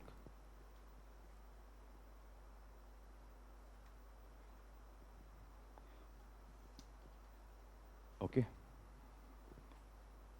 We'll take break in 5 minutes. There's nothing where we have applied our brain today. Okay, so it is all factual. First I thought, let me underline and give it to you. Then I got a thought that you will not read. Okay, so, and then what you should read is also a problem. So that is the reason I have put all those schemes and also those boxes and other things. Got the point? So, and you should not leave also. It's very important because 2-3 questions come there in agriculture or industry. Industry is also last thing. So generally students think that these are for mains. That is the problem. So whether it is industry, infrastructure, in which question was asked? One question was, I think in the index of industrial production, which entity has the maximum weightage? This was also already asked. Okay, I'll show you the questions in industry. Okay, so fine. Just we'll introduce this and we'll take a break. Okay, so 2 minutes only. So when we use the word unemployment, of course, earlier they used to ask questions like, what are the different types of unemployment? Now definitely they will not ask. Okay, so but just for information, unemployment, how is unemployment calculated? How is unemployment rate calculated? Okay, I'll put 15 to 59. Okay, 15 to 59 who are willing to work but no work divided by labor force multiplied by 100. Okay, or in simple words, the formula can be labor force minus workforce divided by labor force multiplied by 100. Okay, so those who are willing to work but no work. Okay, fine. In India's case, we calculate unemployment using 3 methods. One is the usual status, then current weekly status, and current daily status. Okay. In usual status, again, you have usual principal status and usual subsidiary status. I think you know this. In US, you have US usual status, you have PS plus SS.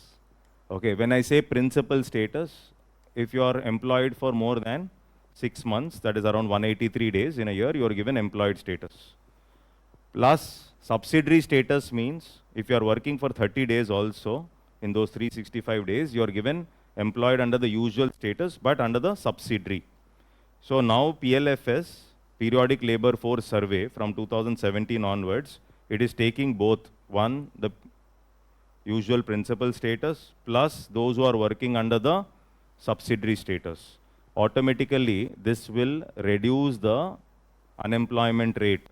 This will reduce the unemployment rate because you are also considering those who are employed as per subsidiary status.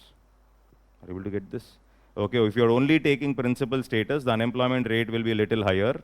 But I'm also, not only that, those who are employed under the principal status also, plus those who are employed under the subsidiary status also will reduce my unemployment rate. So the PLFS survey has replaced the employment unemployment survey earlier, EUS survey. And EUS survey was conducted once every 5 years. Now you said more periodic, because the employment changes are at a faster pace. So the calculation should be more periodic. You have to do the calculation more often. Okay. So in rural plus urban areas, you're calculating on an annual basis using which method? Usual status. Okay. But in the urban areas, you're calculating on a quarterly basis using this method, that is CWS, current weekly status. I hope it is clear. Okay. So now the question is, chronic unemployment can only be checked using usual status. Chronic unemployment can only be checked. Intermittent unemployment problem, okay, intermittent unemployment problem cannot be handled using usual status. Intermittent unemployment problem cannot be handled using usual status. Intermittent unemployment problem can be checked to some extent using CWS. CWS means 1 week you're taking as reference. Okay, if you're employed for 1 hour or more, or on 1 or more days. Okay, so PLFS uses these two. According to PLFS, our unemployment seems decent. Okay, according to PLFS, our unemployment seems decent. PLFS survey, unemployment rate was 3.1 for the calendar year 2023, in contrast to global unemployment rate of 5.1, and we feel happy. Okay, so that our unemployment rate is less. But unemployment rate does not talk about, it only talks about those who are looking for work. What if people have stopped looking for work after COVID? So that is basically one of the problems. But government PLFS says there also we are okay. That is measured using LFPR, or labor force participation rate. Okay, so labor force participation rate, what is the formula? Labor force divided by working age population multiplied by 100. Labor force divided by working age population. So there are 3 ratios. One is unemployment rate, then you have LFPR, labor force participation rate, and then you have the worker population ratio. Okay, worker WPR, worker population ratio. So you have unemployment rate, worker population ratio, and a labor force participation rate. 3 things are there. Okay, so when I say labor force participation rate, you're talking about labor force divided by the working age population. So more labor is participating, it is an indication that it is good. If the labor is not participating, then my LFPR is going to decrease. As simple as that. Unemployment rate only talks about those who are looking for work but not getting work.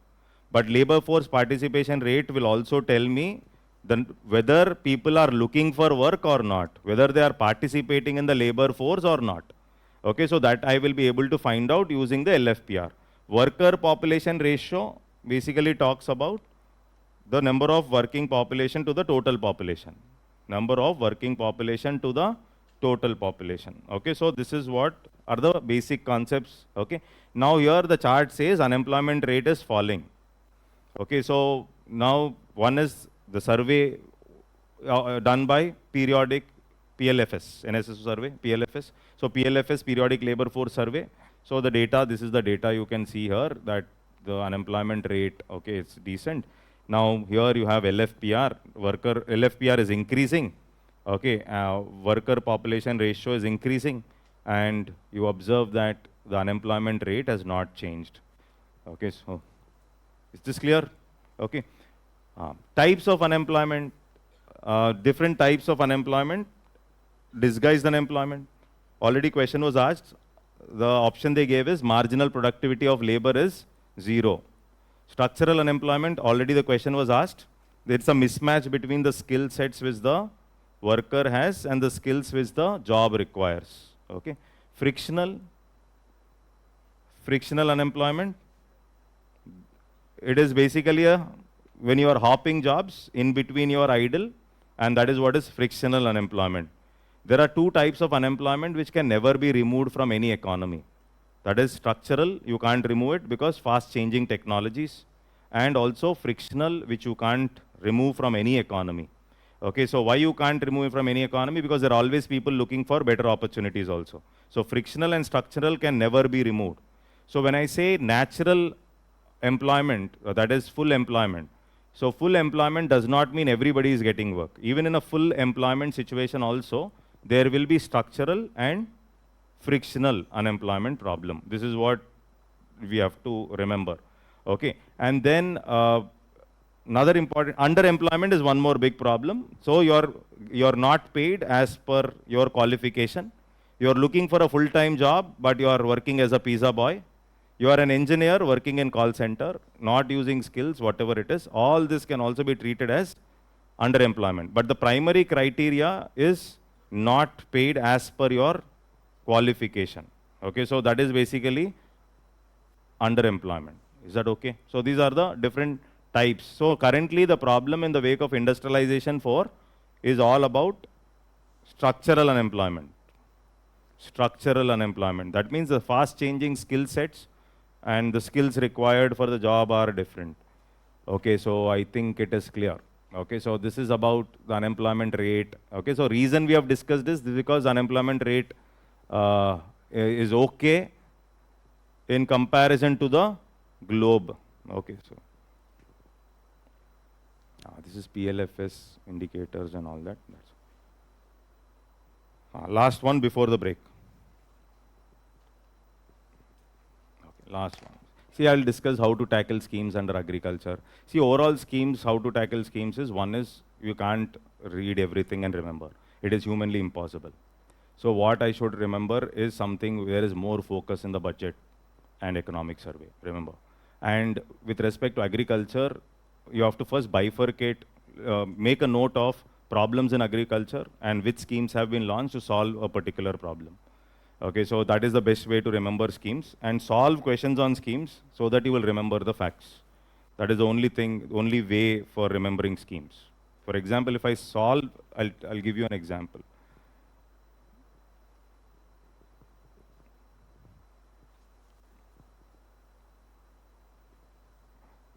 Okay, so I'll just give you, many schemes are there. This is not agriculture. Okay, so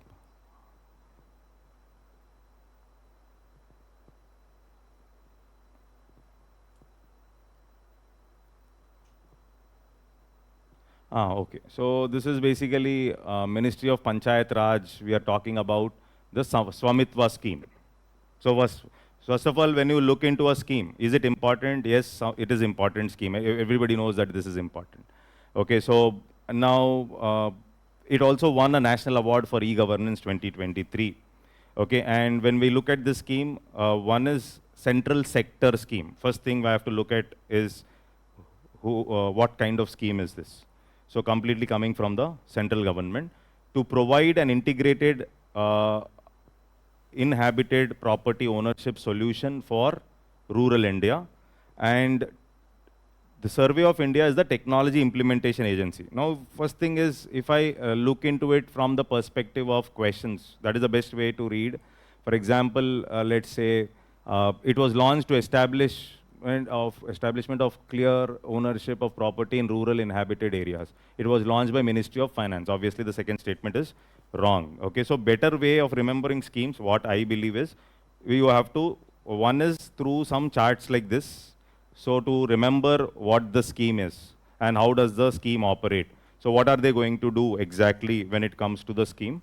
Okay, if it is an important scheme. And then second is the questions. The scheme aims to provide the record of rights to village households, owners, and issuance of property cards to property owners. The scheme uses traditional surveying technique.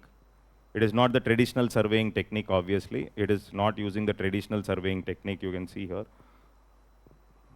Drones and other things, your mapping, etc. So this is one. So we know few schemes are very important. Okay, so those schemes we go deeper. Okay, so that is how, that is what you have to do.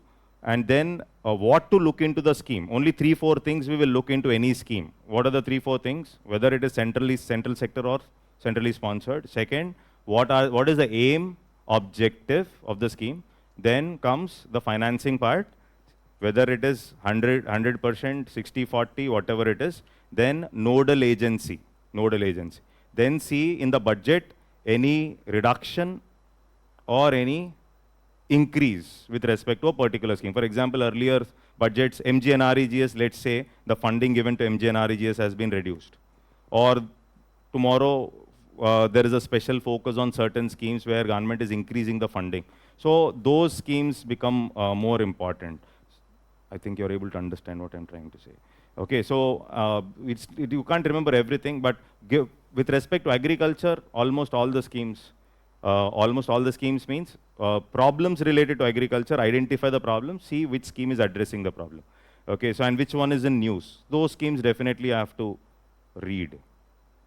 You can't leave schemes and go for prelims. That much I can tell you.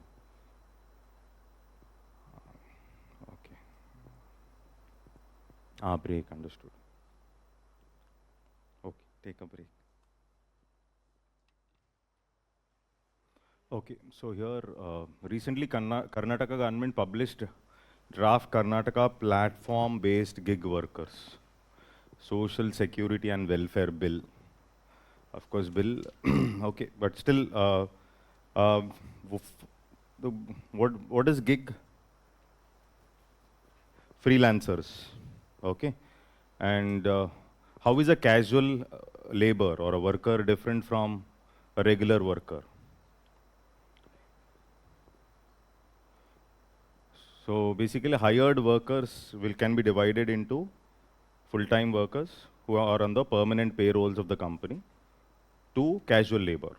Okay, casual labor is day-to-day. Casual labor also have regular working hours. If they work extra, they have to be paid. But at the same time, they will not have all the social security benefits which are there for the regular worker. Okay. So the problems in India, one is casualization of workforce. There is too much of casual labor that has increased, especially after 1990s, because of expansion of real estate in the urban areas, MGNREGS programs in the rural areas. Okay, so there is more of casual labor, or we call it as casualization of workforce. So this is one. There can be casual labor in an organized sector also. So one is organized, unorganized. Okay, then if there can be casual labor who's working in the organized sector also. So when I say organized sector, all the government departments, organized sector, yes. Okay, and then all the private entities where you have more than 10 employees, they will also be classified as part of the organized sector. So casual labor is also there in the organized sector. So this is one important observation. Then there is an explosion of gig in India because of startup culture. So gig is freelancers. Too much of gig economy, benefits are there, negatives are also there. Negative is, since there is no social security, the burden falls on the government tomorrow, then government has to come up with more of pension schemes, etc., for the welfare of the gig workers. So government's fiscal deficit will increase if there is too much of gig economy that is expanding. But flexible working hours is the benefit which is there when it comes to gig. And the employer can save on the costs and he can pay what is required only for getting his job done. So startups can make more profits because of gig workers. So there are positives also, there are negatives also. Okay, so but the problem why the governments are looking at coming up with some bills with respect to gig workers is because of an aspect of social security, which is less for the gig workers. So gig workers can be platform based. Platform based are those who are working in these Zomato and other things, okay, or the Blinkit boys, etc. Then you have the non-platform. Non-platform is the casual wage workers in the conventional sector working part-time or full-time. Okay, so including the domestic workers, etc. So they are non-platform based. Okay, so the code on wages 2019 and code on social security 2020, it seeks to protect gig workers' rights by giving them social security protections. Then you have this e-Shram portal. This is launched by Ministry of Labor and Employment. It aims to facilitate access of various social security schemes being implemented by different ministries to unorganized workers. This is very important. For unorganized workers, e-Shram portal launched by Ministry of Labor and Employment. It aims to facilitate access of various social security schemes being implemented by different ministries, departments to unorganized workers. So that is important again for prelims. PM Suraksha Bima Yojana, gig workers are eligible to get benefit of an accidental insurance under PM Suraksha Bima Yojana. Is that okay? So this is something which, next is living wage here. So the government sought technical assistance from International Labour Organization to create a framework for living wage. So living wage is a little different from the minimum wage here. So when I say minimum wage, the lowest legal hourly wage that employers must pay their workers. That is what is minimum wage. So this is basically to protect the workers from exploitation. That is the objective of minimum wage. But living wage, the wage level necessary to afford a decent standard of living for workers and their families. So in India, basically, our poverty estimations are always commented by the foreign economists. Foreign economists say India, the way you calculate poverty and your concept of 2,400 calorie, 2,100 calorie is only for animal living, subsistence living. It is not for a dignified life. Okay, so these are comments made against India from the beginning. Okay, so that is the reason now there is a lot of discussion going on. One is you are focusing on the other ways of measuring poverty. For example, when we talk about our multidimensional poverty index, which you have discussed, okay, so it is basically whether you have access, it's not about income, etc. It is a kind of whether you have access to these indicators or not. Second is how do we ensure something called as a dignified life, or talking about something called as the living wage. Okay, so these are the discussions right now. Issues with the present system. Presently, India follows which system? Minimum wage, which has remained stagnant since 2017. The Minimum Wages Act 1948 provides guidelines but does not specify the minimum wages. Fixing minimum wages in some jobs fall under both Minimum Wages Act and Contract Labor Act 1970, leading to potential confusion. So when we talk about Contract Labor Act, one is the Contract Labor Act, then you have the Industrial Disputes Act. Okay, so Industrial Disputes Act talks about the labor laws related aspects. For example, if there are 100 employees in a company, you can't retrench labor without the permission of Ministry of Labor and Employment. So similarly, in India, contract labor has increased because of stringent labor laws. We know that. Okay, so to protect the labor from the beginning, there are a lot of discussions with respect to minimum wages, not about something called as living wage. Okay, so this is one important observation. Okay, so domestically, systematically important banks is something which you have discussed already. Okay, so domestically, first of all, GSIB, globally systematically important banks. So like the Lehman Brothers. Okay, so these are banks which are too big to fail. Too big to fail, that is, for example, these things came up for the first time in the Basel III guidelines. After the Lehman Brothers collapse, in spite of there being Basel II. Okay, so these are huge banks which are too big to fail. Okay, so therefore, special guidelines have to be there so that such huge banks should maintain more additional capital buffer so that they will not collapse. Then India also adopted Basel III, and based on which we were talking about DSIB. DSIBs were domestically, systematically important banks. Around 2017-18, we also had NBFC crisis. And that the NBFC, this is called the ILFS crisis or NBFC crisis. The big NBFC which collapsed was called as NBFC NDSI. NBFC NDSI means non-deposit taking, systematically important NBFC. Non-deposit taking, systematically important NBFC. That is what is NBFC NDSI. So once that is collapsed, then additional guidelines were pushed on NBFCs also. NBFCs are not just regulated by banks. So RBI, most of the NBFCs are regulated by RBI, but some NBFCs can be regulated by SEBI as well as IRDA. This is what we have understood. Now here the discussion is, IRDA identified Life Insurance Corporation of India and General Insurance Corporation and New India Assurance Company as DSSIs. What is DSI? Sorry, domestic systematically important insurers. Got the point, right? Domestically systematically important insurers. So here DSSI refers to insurers of such size market importance and domestic and global interconnectedness, whose distress or failure would cause a significant dislocation in the domestic financial system. Okay, so here some data about IRDA. So IRDA is a regulatory body which regulates insurance. IRDA was established based on Malhotra Committee recommendations as an autonomous body in 1999. Incorporated as a statutory body in 2000 under IRDA Act 1999. It's a statutory body. What about SEBI? SEBI also has been given statutory status, 1992. Got the point? So IRDA also. Okay, so then IRDA is a 10-member body. Okay, and then speedy and orderly growth of insurance industry, speedy settlement of genuine claims, etc. This is the whole objective of IRDA.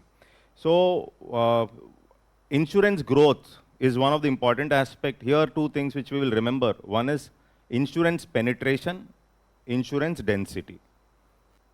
Okay, so insurance density means ratio of insurance premium to the total population. Insurance density is ratio of insurance premium to the total population.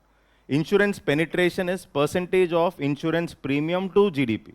I think recently also there was one article in newspaper, I don't know which newspaper, but it was about insurance only, especially it was talking about health insurance, term insurances.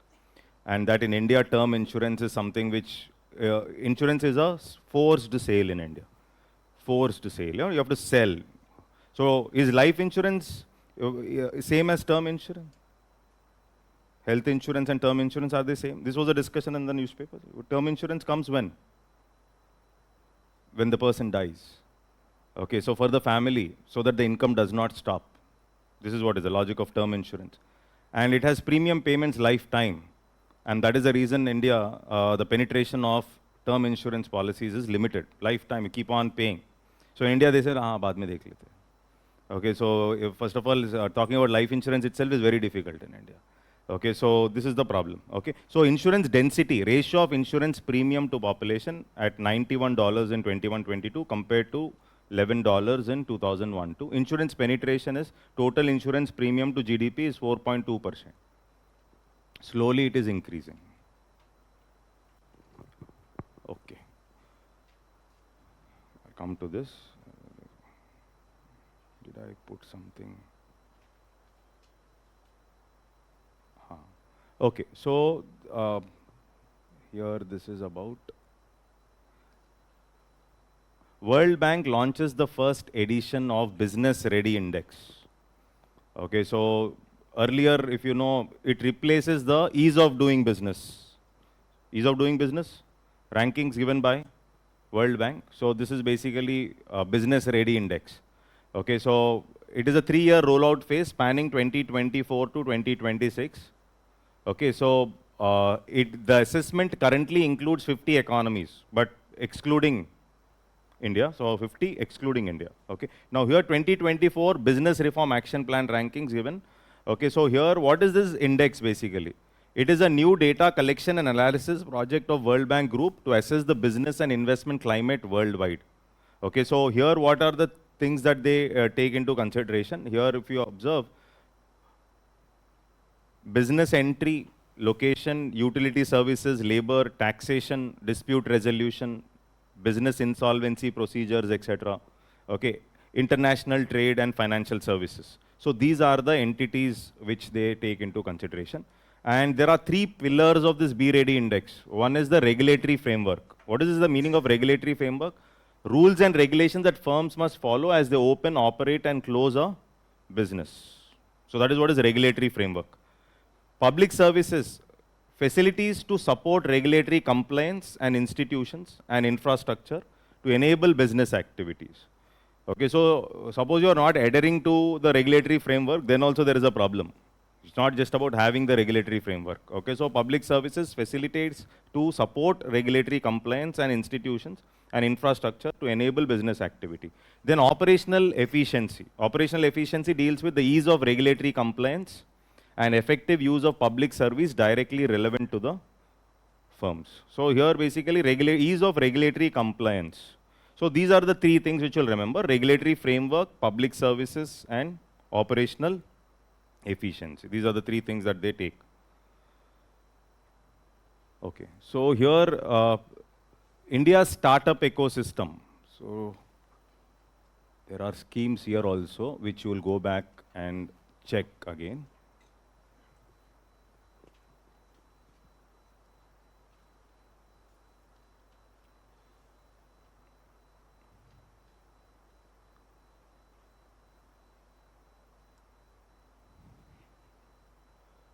I'll just show you. You will go back and refer it back later.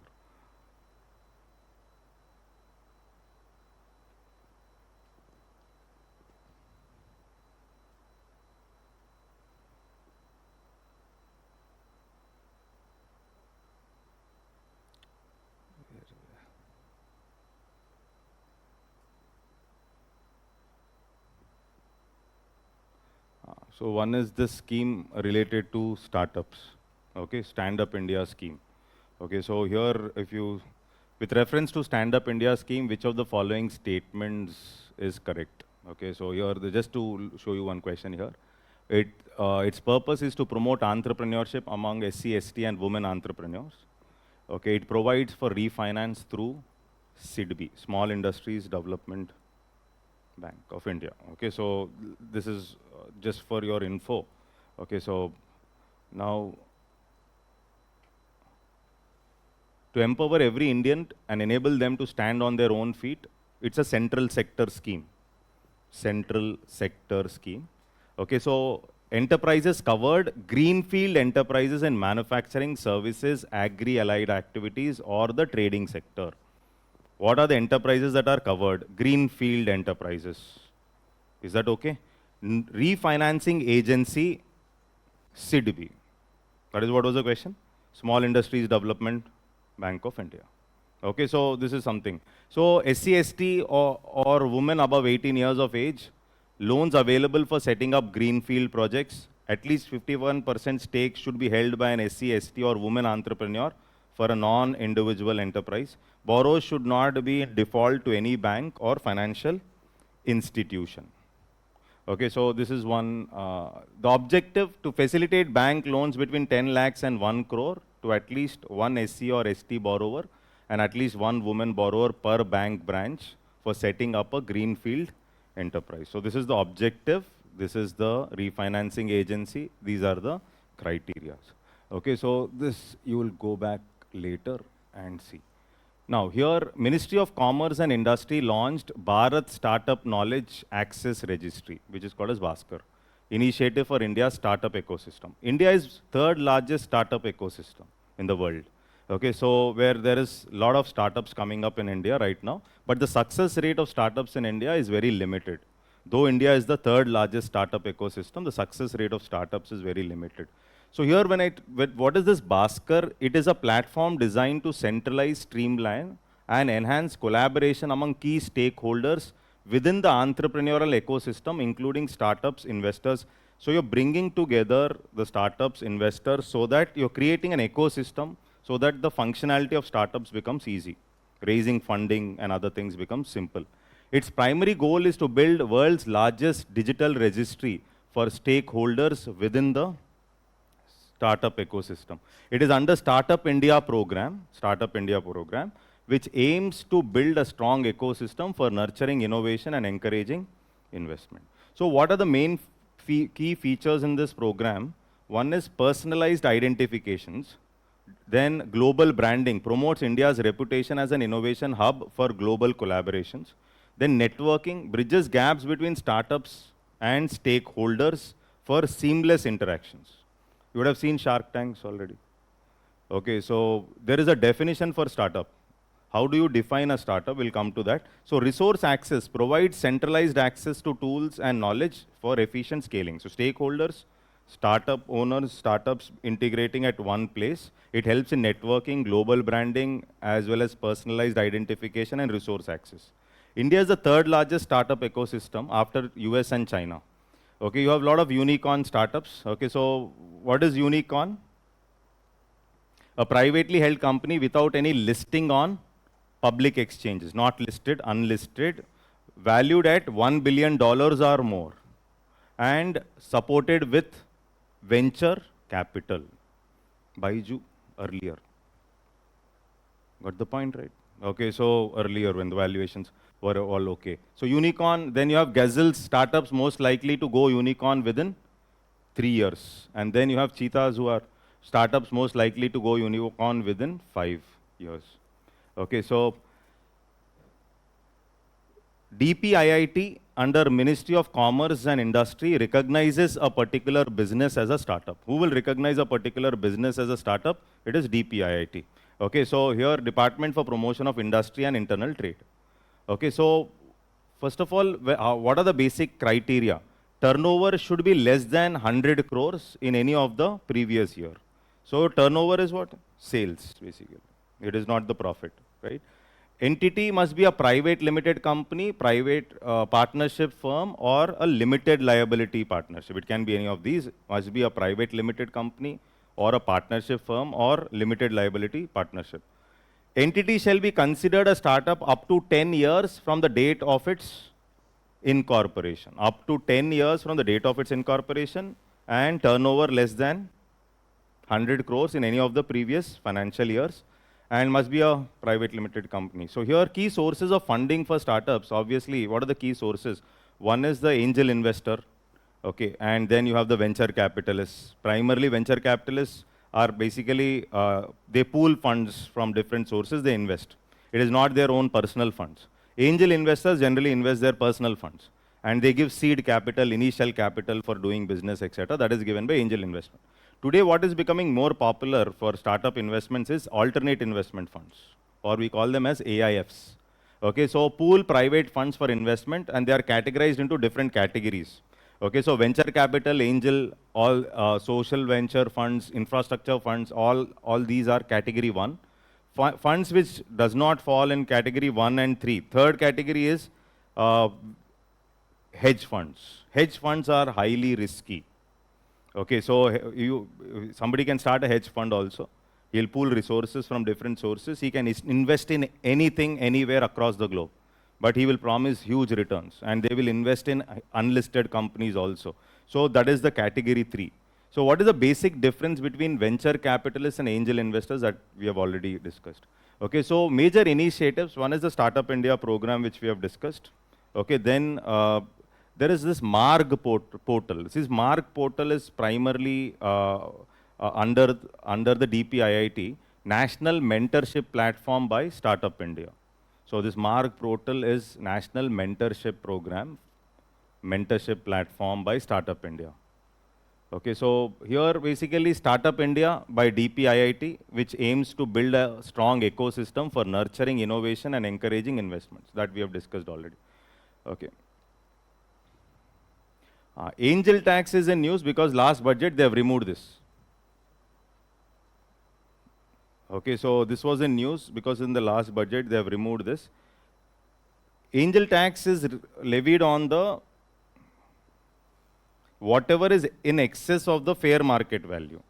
So here with respect to these things are two different words. One is this angel tax, angel investor, you know, and reverse flipping.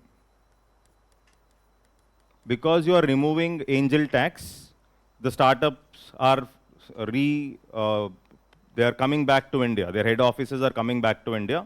That is what we call it as reverse flipping. Okay, so they have gone out of India because of tax rules of the government. One tax that was levied was angel tax. Angel tax is basically on the angel investor. Let's say there's a company, X company. Okay, so and there is ex-MLA, angel investor. Okay, so this company is, let's say, 500 crore. Okay, so the valuation is decided based on certain things. Who has decided the valuation? That the companies have decided the valuation. If you know the Shark Tank also, they come up with, aapka valuation kya hai? And then based on the sales, the assets, and based on their turnovers, they come up with some, there is a discounting cash flow technique and other techniques to decide the valuation. Let's say this valuation is 500 crore, and in this 250 crores has been pushed by this ex-MLA, and 250 crores is pushed, and for which 50% ownership has been given to him, because this is the valuation. Now let's say the officer comes up, officer comes with the fair market value. Officer says the fair market value of your company is not 500, it is only 250. So how much extra the angel investor, he is the angel investor, how much extra did he pay? 250 crore. Okay, so that is basically, sorry, not 250, the extra he paid is 125 crore. If the valuation is 250, for 50% ownership, he should have paid how much? 125. But how much did he pay? 250 crore. So how much extra did he pay? 125. Okay. So this, if it is 250 crore, 50% on 50%, he should have paid 125. So this is angel investment, which government was saying we will not tax 125. But this extra 125, this we will treat it as income and we will tax it at a rate of 30%. This is what is angel tax. Okay, so before last year, government removed it. Government has imposed it on the foreign investor also. They said we'll bring a level playing field. Then last budget, they have removed it completely. I hope it is clear. Okay, so that is what is angel tax and fair market value. Okay, so abolition of angel tax is expected to promote reverse flipping of startups. This is the word, reverse flipping. Or reverse flipping involves Indian companies initially established overseas, strategically repatriating their legal headquarters back to their home country. You're coming back because angel tax is removed. That is what is called as reverse flipping. Is that okay? Understood? Okay, so that is, so moving forward, Patent Amendment Rules 2024. Okay, so amending the Patent Rules 2003 under the Patents Act 1970. So India's case, basically, our Patents Act was there 1970, which gave something called as process patents primarily. Okay, then it was amended in 2005 so that it will be in line with this agreement called as TRIPS agreement. 2005 to be in line with TRIPS under WTO, which we discussed the other day. Okay, so India should have implemented TRIPS agreement by 2005. That is the reason. Okay, now what is this Patents Amendment Rules 2024, amending the Patent Rules 2003 under the Patents Act, have been notified by the DPIIT. Okay, so first of all, patent means that the invention cannot be commercially made, used, distributed, imported, or sold by others without the owner's consent. Okay. Then, but are there any exemptions for this patent? Two exemptions in WTO which we mentioned. One was the compulsory license, and another one was parallel imports. These are the exemptions that are okay as per the rules. Is that okay? Compulsory license and parallel imports. So, okay, fine. Now see here, what are patents? Are territorial rights only applicable in the country or region which patent has been granted.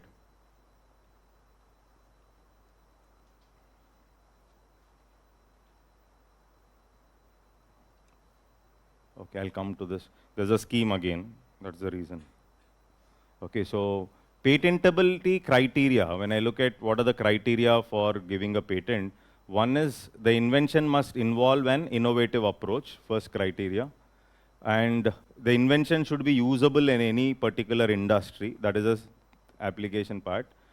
The invention must be new and not previously disclosed. Okay, and the invention must not fall under the excluded categories. And once a patent is given, generally it is valid for how many years? Around 20 years. Okay, so that is something which we know. Okay, so here regulation of patents, one is the WIPO, World Intellectual Property Organization. Then you have WTO's TRIPS agreement. WTO's TRIPS agreement. 2005 amendment of TRIPS extended product patent protection to areas of pharma and agricultural chemicals. So earlier it was process patent, then Patents Amendment Act 2005, we started giving product patents for pharmaceuticals, basically drugs and chemicals and food technology. So that is what we did, 2005. Okay, so patent protection is for 20 years. Okay. Now, the new patent rules in the amendment, what are the main things that they are focusing? This is the current news. Okay, so key provisions of the Patent Amendment Rules 2024. Okay, so what are the current rules? One is the time limit. Time limit for filing request for examination reduced from 48 months to 31 months. That means you are simplifying the procedure of patents. So the time limit for filing request for examination has reduced from 48 to 31. Renewal fee reduced by 10% if paid in advance through electronic mode for at least. So there is a patent renewal system. So there is a reduction with respect to the renewal fees that they have done. Certificate of inventorship introduced to acknowledge the contribution of inventors in the patented invention. Frequency to file the statements of working of patents reduced from once in financial year to once in every 3 financial years. Frequency to file the statement of working of patent. Okay, so reduced from once in financial year to once in every 3 financial years. Reduced renewal fee reduced by 10%. Time limit for filing requests for examination reduced from 48 months to 31 months. So this is what is the factual data that is there. Now problems that are there, one is evergreening of patents. So this is one problem. No? So we also, in the Patents Amendment Act 2005, we have also added one section also. And that section, I think section 3 clause D, which prevents something called as evergreening of patents. So you're coming up with some new use of already existing product. Okay, so there is a drug which is used as a painkiller, there is a patent for 20 years. At the end of the 19th year, you said this drug can also be used for heart problems. And now you want to extend the patent for another 20 years. Okay, then at the end of the 40th year, again you come up with some new component in the drug. And you extend it for another 20 years. Okay, so this is what we call it as evergreening of patent. So evergreening of patent will make the drug costly for the common man for an extended period of time. This is the problem. So in 2005 amendment, we clearly said we will not allow evergreening of patents if you are coming up with new use or new component in the already existing product. Okay, you're coming up with a new use of an already existing thing, we will not extend the patent. This was primarily to prevent something called as evergreening. Then compulsory license is already added. See, compulsory license I've discussed, I believe, the other day. Yes, compulsory license. So compulsory license already added. Okay, so key initiatives to facilitate patent filing in India. So these are some, so mainly here what is important is, one, what are the key provisions of the patent amendments rules 2024. Then one is patents, then you have the other things also. So there you will focus on the other things, that's it. Okay, so then trade secrets and economic espionage. So here, what is this economic espionage? Here, if you see, act of deliberate acquisition of confidential information from the domestic companies and government entities to benefit a foreign state. This is where it can be economic, industrial, or commercial. So that is what is called as economic espionage. Okay, so act of deliberate acquisition of confidential information from the domestic companies and government to benefit a foreign state.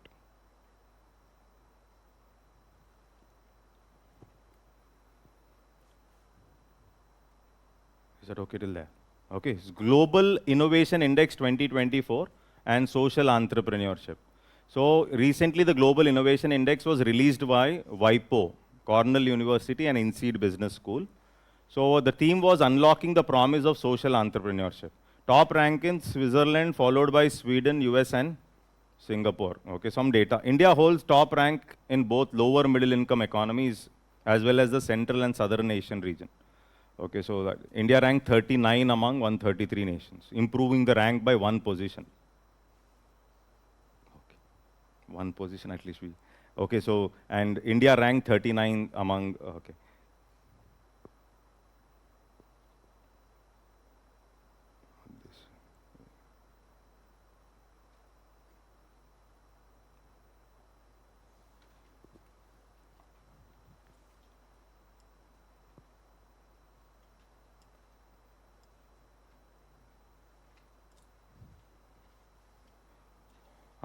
So infrastructure, now infrastructure is mainly for mains.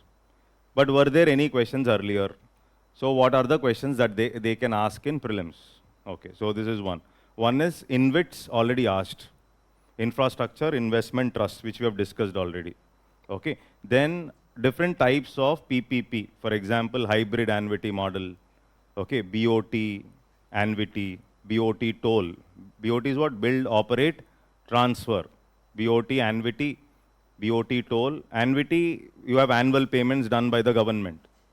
Okay, then how is EPC contract different from BOT? EPC, engineering, procurement and construction. So when we talk about one is EPC, then you have BOT. BOT, EPC put together, that is what is called as hybrid annuity. Is that okay? So when we talk about PPP, the different types of models, basic understanding you should have. For example, when it comes to BOT, the funding is done by the private player. Okay. For example, when it comes to EPC, the finance part is handled by government. So you're calling the private player only for engineering, okay, expertise. So finance is not done. So in hybrid annuity, operations are conducted by, in hybrid annuity is a combination of BOT plus EPC. In hybrid annuity, the operations are done by private. Operations are done by private, but the toll collections are done by National Highway Authority of India. Toll collections. So building a road using hybrid annuity. The toll will be collected by government, National Highway Authority, but operations part will be done by the private entity. Like that, there can be some statements which they might ask. So therefore, you will see different types of PPP, etc.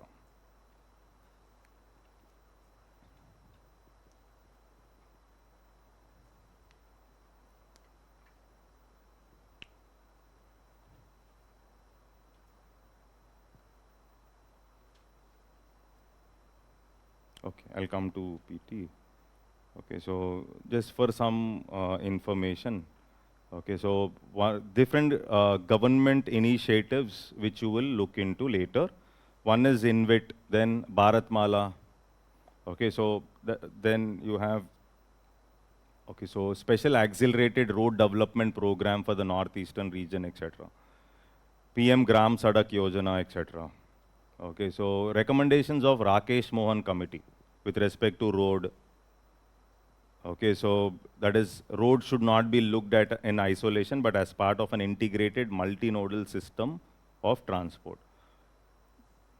Okay, so the program of PM Gram Sadak Yojana should be expanded to achieve universal connectivity to all habitations on time-bound manner. Then private sector financing in the highways will remain confidential to commercially viable and high traffic density stretches. Then there is Vijay Kelkar committee recommendations on PPP. Vijay Kelkar committee came up with some recommendations on public-private partnership. With respect to railways, there is this committee called Bibek Debroy committee. Okay, so like schemes, there are committees. Okay, so for rail, for road, okay, so rail here, Bibek Debroy committee. So private entry into running both freight and passenger trains should be allowed. Ministry of Railways has invited private participation for operation of passenger trains, etc. Okay, so now this is, of course, you'll go back, and then dedicated freight corridors, etc. Government initiatives with respect to railways. Okay, so Bibek Debroy committee recommendations, Rakesh Mohan committee recommendations. Tomorrow budget proposals in railways, you will see. Is that okay? Day after tomorrow. Civil aviation, anything. Okay, then schemes like UDAN. So much to read in infrastructure for prelims. This is what, just to give you like, oh, all this is also important for prelims. Is that okay? So UDAN is one scheme, National Civil Aviation Policy, etc.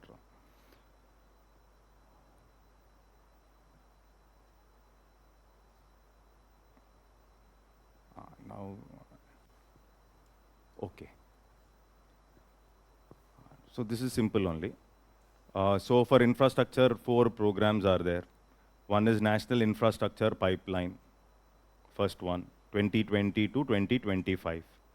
This is the target. Target is 111 lakh crores government wants to spend. Infrastructure pipeline. Okay, then you have National Monetization Pipeline. Okay, in that 111 lakh crore, 6 lakh crore government will raise through asset monetization. That is also there in our magazine. Asset monetization. That means government will give its ports, airports on rent, lease, generate revenue out of it. With that revenue, it will build greenfield projects. My existing brownfield projects will be leased to the private. I'll monetize my assets, raise money. I'm not selling, I'm monetizing. That is what is national monetizational pipeline. So I think it is clear. Okay, so there are four policies. NIP is one, National Infrastructure Pipeline. This is 2020 to 25. So they said 111 lakh crores we will spend on infrastructure. Monetization pipeline is there. And this is basically in this 111 lakh crores, we will raise 6 lakh crores through government monetization of assets, government assets. Then you have PM Gati Shakti. PM Gati Shakti. So this is basically a program of good governance. There should be a proper coordination between the different departments of the government before implementing a project, so that you will not waste taxpayers' money. Okay, so this is PM Gati Shakti in simple words. You're building one road, then some idea will come, drainage pipeline is not there, you push off the road, and then you come up with the optical fiber cable, then again you build the road. Now all this is nonsense, wasting people's money. So better come up with an umbrella platform, put all the projects under a single umbrella, discuss all the departments, then implement. That is what is PM Gati Shakti. Then you have National Logistics Policy. Okay, so this is National Logistic Policy is reducing the logistic costs to 8% of GDP by 2030. Infrastructure, these are the main themes. Okay, so now it is how much? 14 to 18%. Currently our logistic cost is 14 to 18%. US logistic cost is 7.2%. USC, we are not touching US by 2030 also. Okay, so we want to touch 8% of our GDP. Logistic cost, this is logistic cost. Okay, so there is a logistics performance index that you will read for prelims. This is given by World Bank. Logistics performance index. So India wants to come below 25, I think, 25, target, by 2030 in this logistic performance index. Okay, so this logistics, you are focusing on multimodal logistic parks, warehouses, cold storage facilities, all that would be the focus in the National Logistics Policy. So when we talk about infrastructure, first is in PPP, different types, BOT and all that. Then hybrid annuity and Swiss challenge. You should know, for prelims also you can't leave hybrid annuity and Swiss challenge. Okay, so that Swiss challenge, hybrid annuity, you'll understand what is the difference. What is the difference between EPC contracts, BOT contracts? What is the basic difference? That can also be asked in prelims. Okay, then INVITs and REIT. REIT, Real Estate Investment Trust. Okay, Real Estate Investment Trust, Infrastructure Investment Trust. INVITs already asked. Okay, so they'll not ask. So REIT, see what it is. Real Estate Investment Trust. Both are under SEBI only. Both are under SEBI. Okay, then earlier prelims questions, one, what is takeout financing? Okay, so this was a previous question. This is related to which entity? Answer, infrastructure. Okay, so takeout financing, already asked in the exam. Okay, so takeout financing is you're using short-term funds and mid-term funds for funding long-term projects. Okay, so that is what is called as takeout financing. This will solve the problem of asset liability mismatch. This is what the problem it will solve, asset liability mismatch. Banks have this problem when they're financing infrastructure. Then in our magazine, we have words like viability gap funding. Viability gap funding. So what is this viability gap funding? Anybody? So this came up in 2006. The finance ministry, the government puts money from its pocket, the capital expenditure primarily, to fund PPP projects. Okay, fund PPP projects. Okay, so that is what is viability gap funding. There is a gap in funding, so you're funding from your pocket. Okay, so who's funding? The finance ministry. So viability gap funding will be up to 40%. Up to 40% for economic projects. Economic projects, up to 40% funding will be done. Up to 40. Economic projects means there is a chance of recovering your initial investment. That is what is economic project. Okay, so 40%, 20% will come from government's pocket, 20% will come from a sponsoring authority. Sponsoring authority can be state also, but how much? Up to 40%. This is for the capital funding of PPP projects. I hope it is clear. Okay, so that is what is viability gap funding. Social funding up to 80%. Social funding, that is social projects. Social projects, viability gap funding can go up to 80%. Viability gap funding for social projects can go up to 80. Economic projects can go up to 40. So VGF is one word. Okay, and takeout financing using short-term, mid-term funds for funding long-term projects. Short-term, mid-term funds for funding long-term projects. This will handle the problem of asset liability mismatch for the bank. So that is one word which is already asked. Viability gap funding, social, etc. And these are some words which you have to remember. So don't think infrastructure will not be asked in prelims. So that notion you remove. Question will come only from national income like that. So okay, infrastructure also I will understand few things and go. Okay, so PM Gati Shakti National Master Plan launched in 2021 has completed 3 years. Okay. So so there are seven engines in PM Gati Shakti. Okay, so here if you see, approach is driven by 7 engines: railways, roads, ports, waterways, airports, mass transport, logistics. Okay, so developed by digital master planning tool by Bhaskaracharya National Institute for Space Application and Geoinformatics using GIS platform. It's built on open source technology. Okay, and it provides comprehensive database for ongoing of future projects of various ministries. Ongoing future projects of various ministries under a single umbrella. Okay, so targets are basically completing around 17,000 kilometers of gas pipeline. Okay, power grid to extend reach via so many circuit kilometers, rail cargo capacity, expand limit of roads and touch the 2 lakh kilometer mark, etc. So when we talk about public-private partnership, PPP, benchmarking infrastructure development report released by World Bank analyzing PPP regulatory landscapes across 140 economies. Okay, so here benchmarking infrastructure development report, which is released by World Bank. Reports, it's been long time, so get ready for some reports if they're asking. IMF reports, World Bank reports, etc. Okay, so analyzing public-private partnership regulatory landscapes across 140 economies. The private investment unit in Department of Economic Affairs is responsible for policy level matters concerning PPP. Is that okay? Is this line okay? The important line, private investment unit in the Department of Economic Affairs is responsible for policy level matters concerning PPP. So there are different types of PPP models. Okay, so here one is hybrid annuity. Okay, so hybrid annuity is a combination of EPC and BOT. BOT annuity, annual payments, government will pay. Private player will put in the money first, but government will be making annual payments regularly. That is what is BOT annuity. Build, own, operate. So remember in these models, whatever is the word that is given, that is done by the private player. For example, build, own, operate. Okay, so, or design, build, operate, transfer. So design, build, operate model means design, build, operation, all the 3 are done by private. If it is DBOM, design, build, operate, maintain, it means all the 4 are done by private. Build, own, operate, transfer.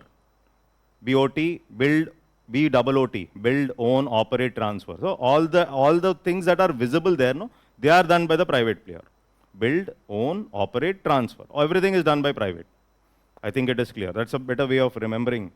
Okay, so PPP appraisal committees evaluate central sector PPP projects. National monetization pipeline, 6 lakh crores over, mentioned that. Okay, so monetization, understood, no? So 6 lakh crores for which project? NIP. Okay, viability gap funding provides up to 40%. This is only for economic projects, up to 40%. Coming from the central government or coming from the finance ministry. So 40, in that 40, 20 comes from the government, another 20 comes from the sponsoring authority. Social level projects, it will be social projects, not economic projects. Up to 80% can come. Okay, so that is what you'll remember. India Infrastructure Project Development Fund. It aids the development of quality PPP projects by providing necessary funding support. FDI, 100% FDI into special purpose vehicles. Okay, SPV is what? It's a body corporate which is set up under the Corporate Act. You're setting that special purpose vehicle to build that infrastructure project. That is the whole logic of SPV, or a special purpose vehicle. Okay, is that okay? Asset monetization. See, asset monetization, for the first time the discussion was a national monetization pipeline. That is monetization pipeline. You're talking about asset monetization. Is that okay? Yes. So here if you see, National Highway Authority of India raised its highest ever monetization of 15,600 crore through infrastructure investment trust mode. That is the reason. This is in news. So InvIT in news, and National Highway Authority of India raised its highest ever monetization value. Okay, so is this clear? National Highway Authority of India, InvIT is there. NHAI InvIT. I think I've mentioned that in the previous class. NHAI InvIT will raise money, from the existing road. You're allotting units, you're paying them. Previous question, dividends and interest are taxed. Remember? Okay, and it's pooling those funds. InvIT is seen as a borrower under SARFAESI Act.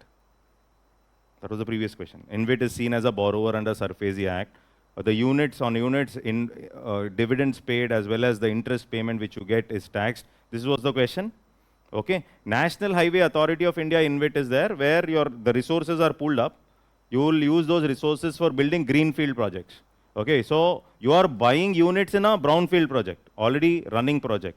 But the money you put, NHAI will use it for building a greenfield project.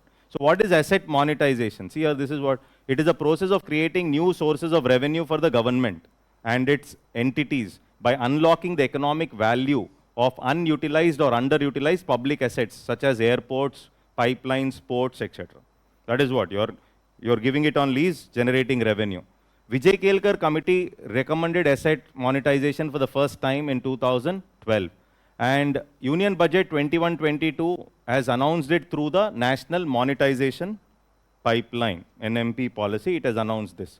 Okay, asset monetization involves the license or lease of a government-owned asset to a private sector entity for a specific period in exchange for payment. You are giving it for a certain period to the private player so that he will run it, he will generate money out of it. Okay, so the transfer of rights in exchange for payment between both the parties, government and the private entity, is done through a concession agreement. See, concession agreement, there was a mains question. What are the problems in concession agreement or challenges in concession agreement? So concession model in the PPP comes at the higher stage. So concession model comes at a higher stage. So you have basic management contracts, okay, turnkey projects, but at the top you have this concession agreement. So concession agreements, private player can go to the government for getting the rights, or government can call the private player for giving the rights. Okay, so either ways, in concession rights, the private player he himself can go to the government and say, I want this concession rights over this particular project, etc. That is what happens. So National Monetization Pipeline, top 5 sectors capture 83%. Roads, this is, you observe, top 5 sectors capture 83% of aggregate pipeline monetized. Roads 27. Okay, National Land Monetization Corporation, special purpose vehicle for undertaking surplus land monetization of central public sector enterprises and other agencies. Is that okay? Understood? You can just go through industrial parks. Okay, so logistics sector. Here for prelims, as I mentioned, logistics performance index.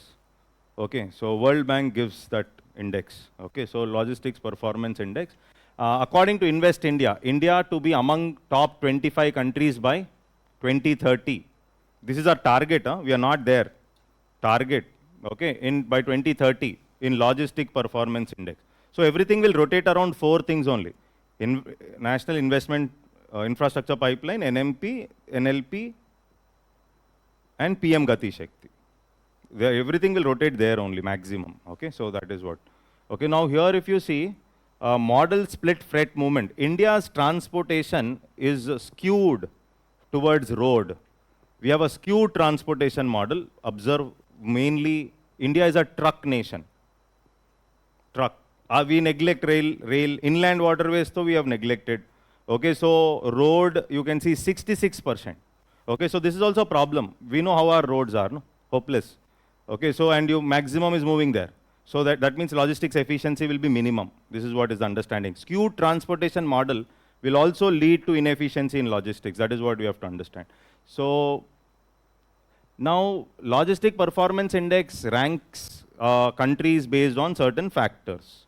Timeliness of shipments, consignment tracking, logistics services quality, ease of arranging shipments, infrastructure quality, customs performance. Some factors. I don't think they will ask a factual question, but just for reference, if at all he asks, you should be able to identify, that's it. Okay, India was ranked 38 out of 139 countries. Earlier with 2000, we were 44 in the logistics performance index. So we came up with national logistics policy.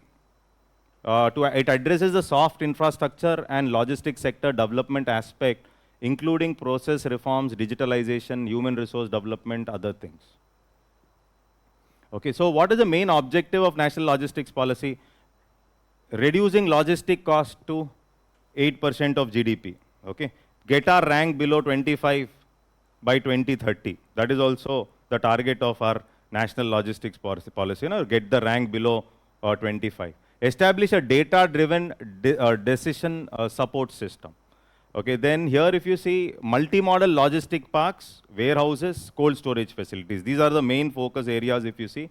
So Bharatmala scheme, you have to go through it once. Dedicated freight corridors. Okay, and logistics efficiency enhancement program to improve freight transport efficiency.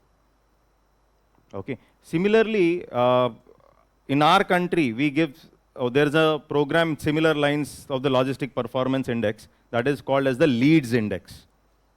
Okay, so LEADS index is on similar lines as the LPI, logistic performance. It ranks states based on certain criteria. Okay, so that is what is LEADS.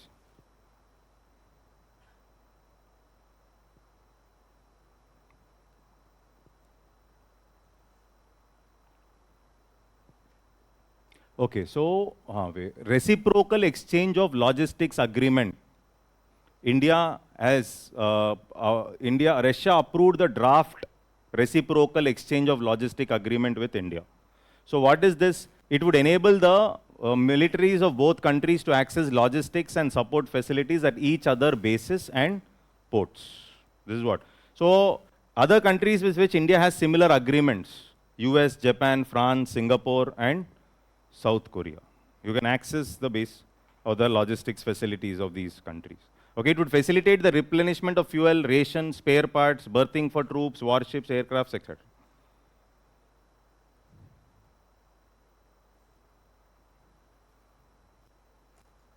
Okay till there?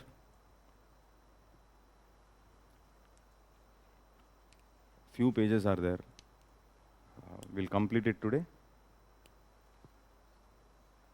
One more class, what we will discuss then.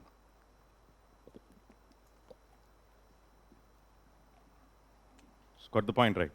Okay, so one more class means that class also might be 1.5 hours only. Again, you have to come. So, of course, I'll not take 1 hour. Is that okay? Anyhow, forget. Anyhow, we have 10-15 minutes, so we have. No? Okay, concentrate. Okay, fine. So here, India's port sector. Okay, first thing here, this is in news because of the Vadwan port in Maharashtra's Palghar. Okay, so here one is, what is the basic difference between a major port and a minor port? This is all infrastructure only. Got the point, right? Okay, so major ports are administered directly by central government. Non-major ports are under the jurisdiction of state. Okay, so what is a landlord port model? What is this landlord port model? So here, see here, Vadwan port located near Dao town in Palghar district, it will be established as the 13th major port in the country. These are factual things they are asking. Okay, so you have to be careful in observing. Okay, and it will be country's largest container port, India's largest deep water ports.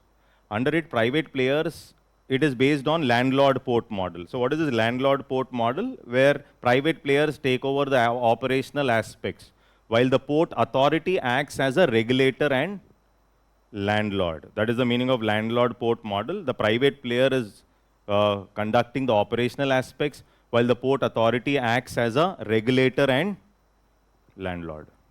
Is that okay? Here, then India's port sector, according to World Bank's Logistics Performance Index, India ranks 22nd in the international shipment category with respect to the turnaround time. Okay, so, and India has 12 major ports. Okay, so then 13th one is the Vadwan and the 14th is the Galati. And here you can see the basic differences between major port and minor port. This is also important, go through it once. Okay, so when we talk about a major port and a minor port, non-major ports are governed under the Indian Ports Act 1908. Is that okay? And these are administered by the central government.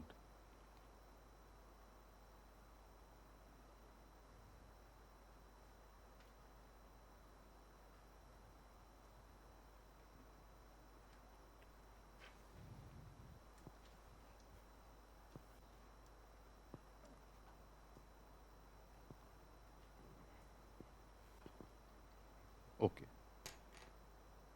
Till here it's okay. 5-10 minutes. Okay, so we'll see. Otherwise, we'll have 1.5 hour class later, tomorrow. Okay, so that is what we can do. But that's all factual only. Okay, but I will discuss something else other than what is there. That is what I can do. Okay, so here if you see, industry is one more topic where sometimes there are questions. So what are important areas in the industry topic in addition to the schemes? One is Industrial Policy Resolution 1956. Then Industrial Policy Resolution 1991, straight. Okay, so other things are not so important. 1956 I should know. Then I should know Industrial Policy Resolution 1991. This is one. Okay, so what are the important elements in the National Industrial Policy 1991? One is you have the dereservation, deregulation, dereservation, okay, delicensing, and amendment of MRTP, Monopolies Restrictive Trade Practices Act. Okay, so that is, these are the things which are important. And then what are the main things that they did as part of the structural reform? So you should be knowing, one is the liberalized foreign investment policy.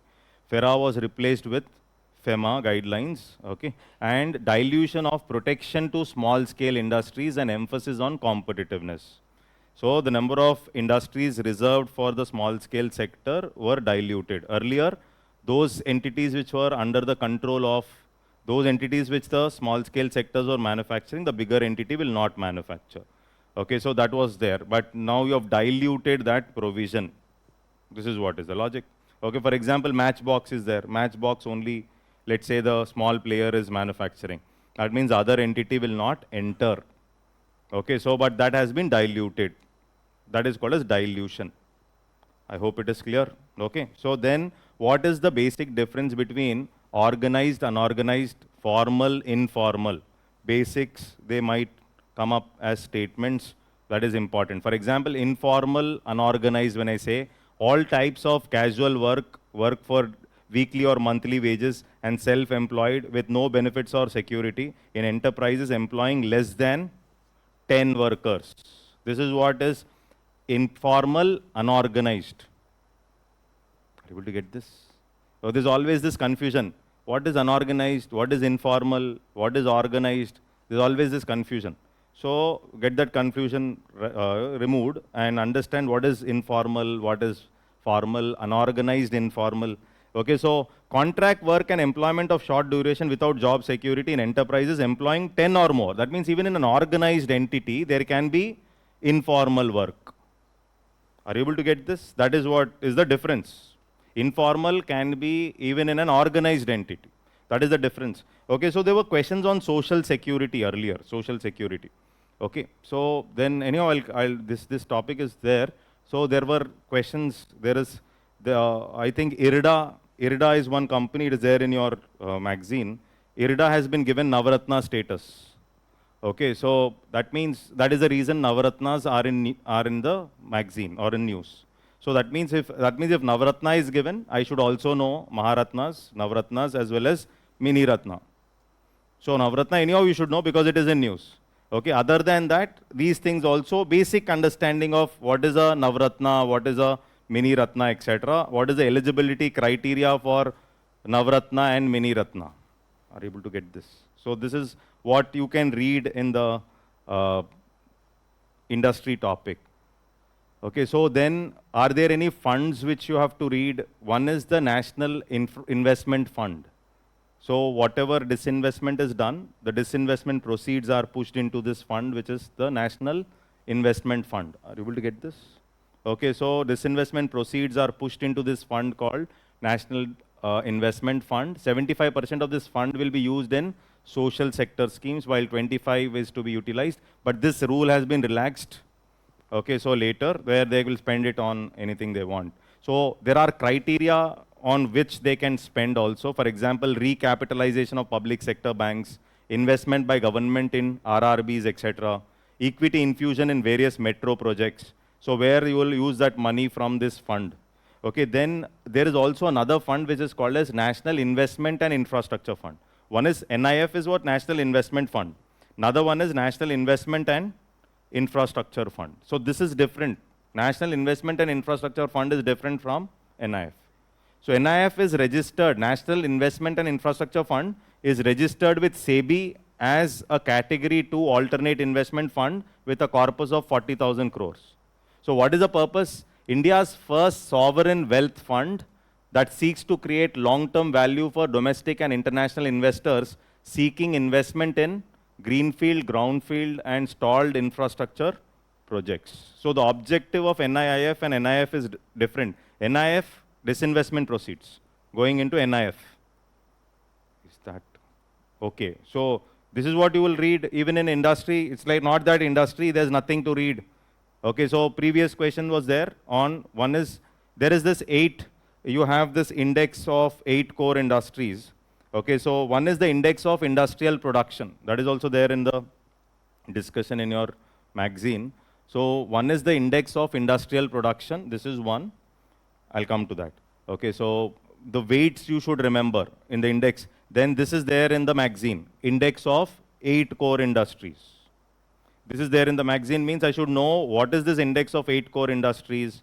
Okay, and what about, how is it different from index of industrial production? Okay, so I'll just show you this. This is all industry only. This is all industry for prelims. Are you able to get this? Is that okay? Some are meditating. Okay. Now see here. Okay, so is industry important for exam? For prelims? It is important. We can't take chance. Got the point, right? You don't expect repo rate only always. They'll not ask. Okay, they'll not ask, they're not asking. They are wantedly not asking. Remember this. National income, you can't see a question. Of course, this again they might ask. We don't know. But that is how it is. So here if you see, this index of industrial production, what does it measure? Performance of industry. And it's a volume index. Okay, it measures how industry is performing. Now if you see here, there are 2 criteria. One is the sectoral composition of IIP, Index of Industrial Production, and then another one is the use-based. Okay, so when we talk about sectoral composition of IIP, manufacturing is the major chunk. Then you have what? Mining and then electricity. Are you able to get this? So IIP essentially tracks the change in the volume of production of Indian industry. This is what it's a volume index. It tracks the volume of production of Indian industries. To do this, we take a basket of industrial products and create an index by assigning different weights. How is an index built? We have discussed, no? CPI or any index. You take a basket, put some items, allot weights to it, and then you link it to a base year. That is how an index is built. Similarly, this is also built. Okay, and we then look at the monthly values of this index, and compare it with the index value in the same month last year. So why is it in news? Means if the IIP is doing better, it will be in news, or our IIP is not doing better, then also it will be in news. Okay, so IIP tracks that this month, what is the performance of IIP? And then you compare it with the same month last year. Then if it is performing better, that is one. This now the logic is this rate of growth, positive or negative in IIP, signals India's industrial health or lack of it. So there are two ways to classify the baskets. One is the use based. So when I say use based, it's all about different types of goods. Okay, then here it is the sector composition. So now when we look at the important facts here, one is these are the different use based: primary goods, capital good, intermediate, infrastructure, consumer durable, consumer non-durable. Okay, now there was a match the following: mining, tertiary, and all that. Of course, geography question or economy, we don't know, but that's a question that they have asked. Okay, so important facts. Here, IIP data is compiled and published monthly by Central Statistics Office under the Ministry of Statistics and MOSPI. Okay, so who is publishing it? MOSPI is publishing it. That is what you have to remember. So here the maximum contraction is happening in manufacturing and mining. This is one problem. So now if you observe here, IIP growth rates, this is growth rate. Okay, but this is the weights here in the index. Okay, so manufacturing 78, mining 14, electricity 8. Is that okay? This is there in the magazine. This is about the index of 8 core industries. Don't worry, I'll not make you sit. I'll leave you by 8:30. Okay, that means 8 minutes only. Whatever is there, we'll do it in tomorrow's class. Okay, whatever is there, we'll do it in tomorrow's class. Okay, happy? Yeah. See, index of 8 core industries, 8 core industries that support infrastructure, such as coal, crude oil, natural gas, refinery products, fertilizers, steel, cement, electricity. So now, 8 core industries. What are the 8 core industries? First thing, you should know. These are the 8 core industries. Then, in these 8 core industries, which entity has maximum weight? Refinery products. Okay, maximum weight refinery products. Then in this 8 core industries will account to 40% of my index of industrial production. This 8 core industries will account to 40% of my IIP. Is that okay? So that is how it is. And if you see, this is how the question was. That is why just like that I'm not discussing. There's a logic. So this was the question. You see this question? Okay, so in this question there is no refinery products. And that is why, no, it is electricity. Okay, so there is no refinery. You would have read refinery. That is what is UPSC. Understood? No? So I read refinery and go and they're looking for refinery and then it is not there. Okay, so here you will find refinery, electricity, steel, coal. Got the point right. That is the question. So this is how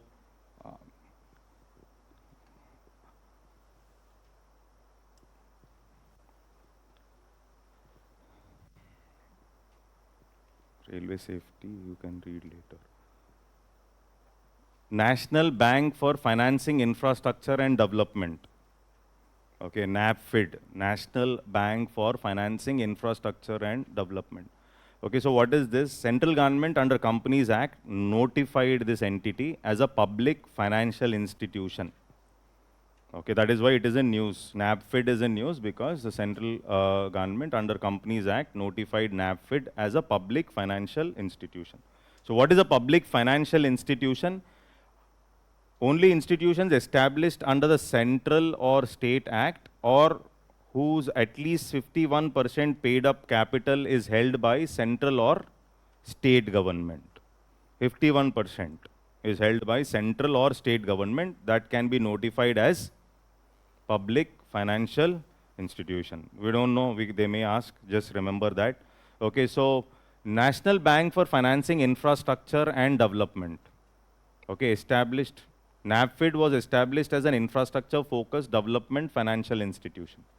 Okay, and NABFID shall be regulated and supervised by RBI as an all India financial institution. This is what is important there. Okay, so they shall be regulated and supervised by RBI as all India financial institution.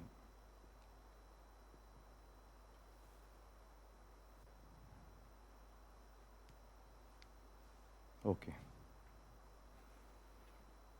So I will take another 1.5 hour class. 1.5 hour class. So tomorrow.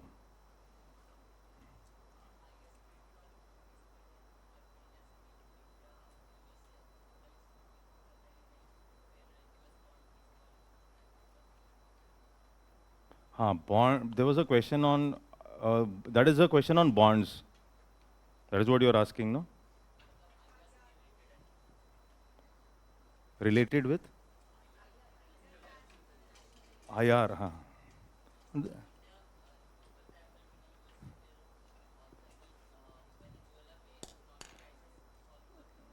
So that is not. Don't call it as international relations. We gave that bifurcation. That is okay for UPSC. Okay, so. No, no, that is general. It's not like specific preparation is not possible for that. There's no specific preparation. Current affairs, you have read logic. Logic works, we get it. Okay. We can't read everything, no? Can't read everything. Okay. Fine then, I'll stop here. Okay, that's all. Thank you.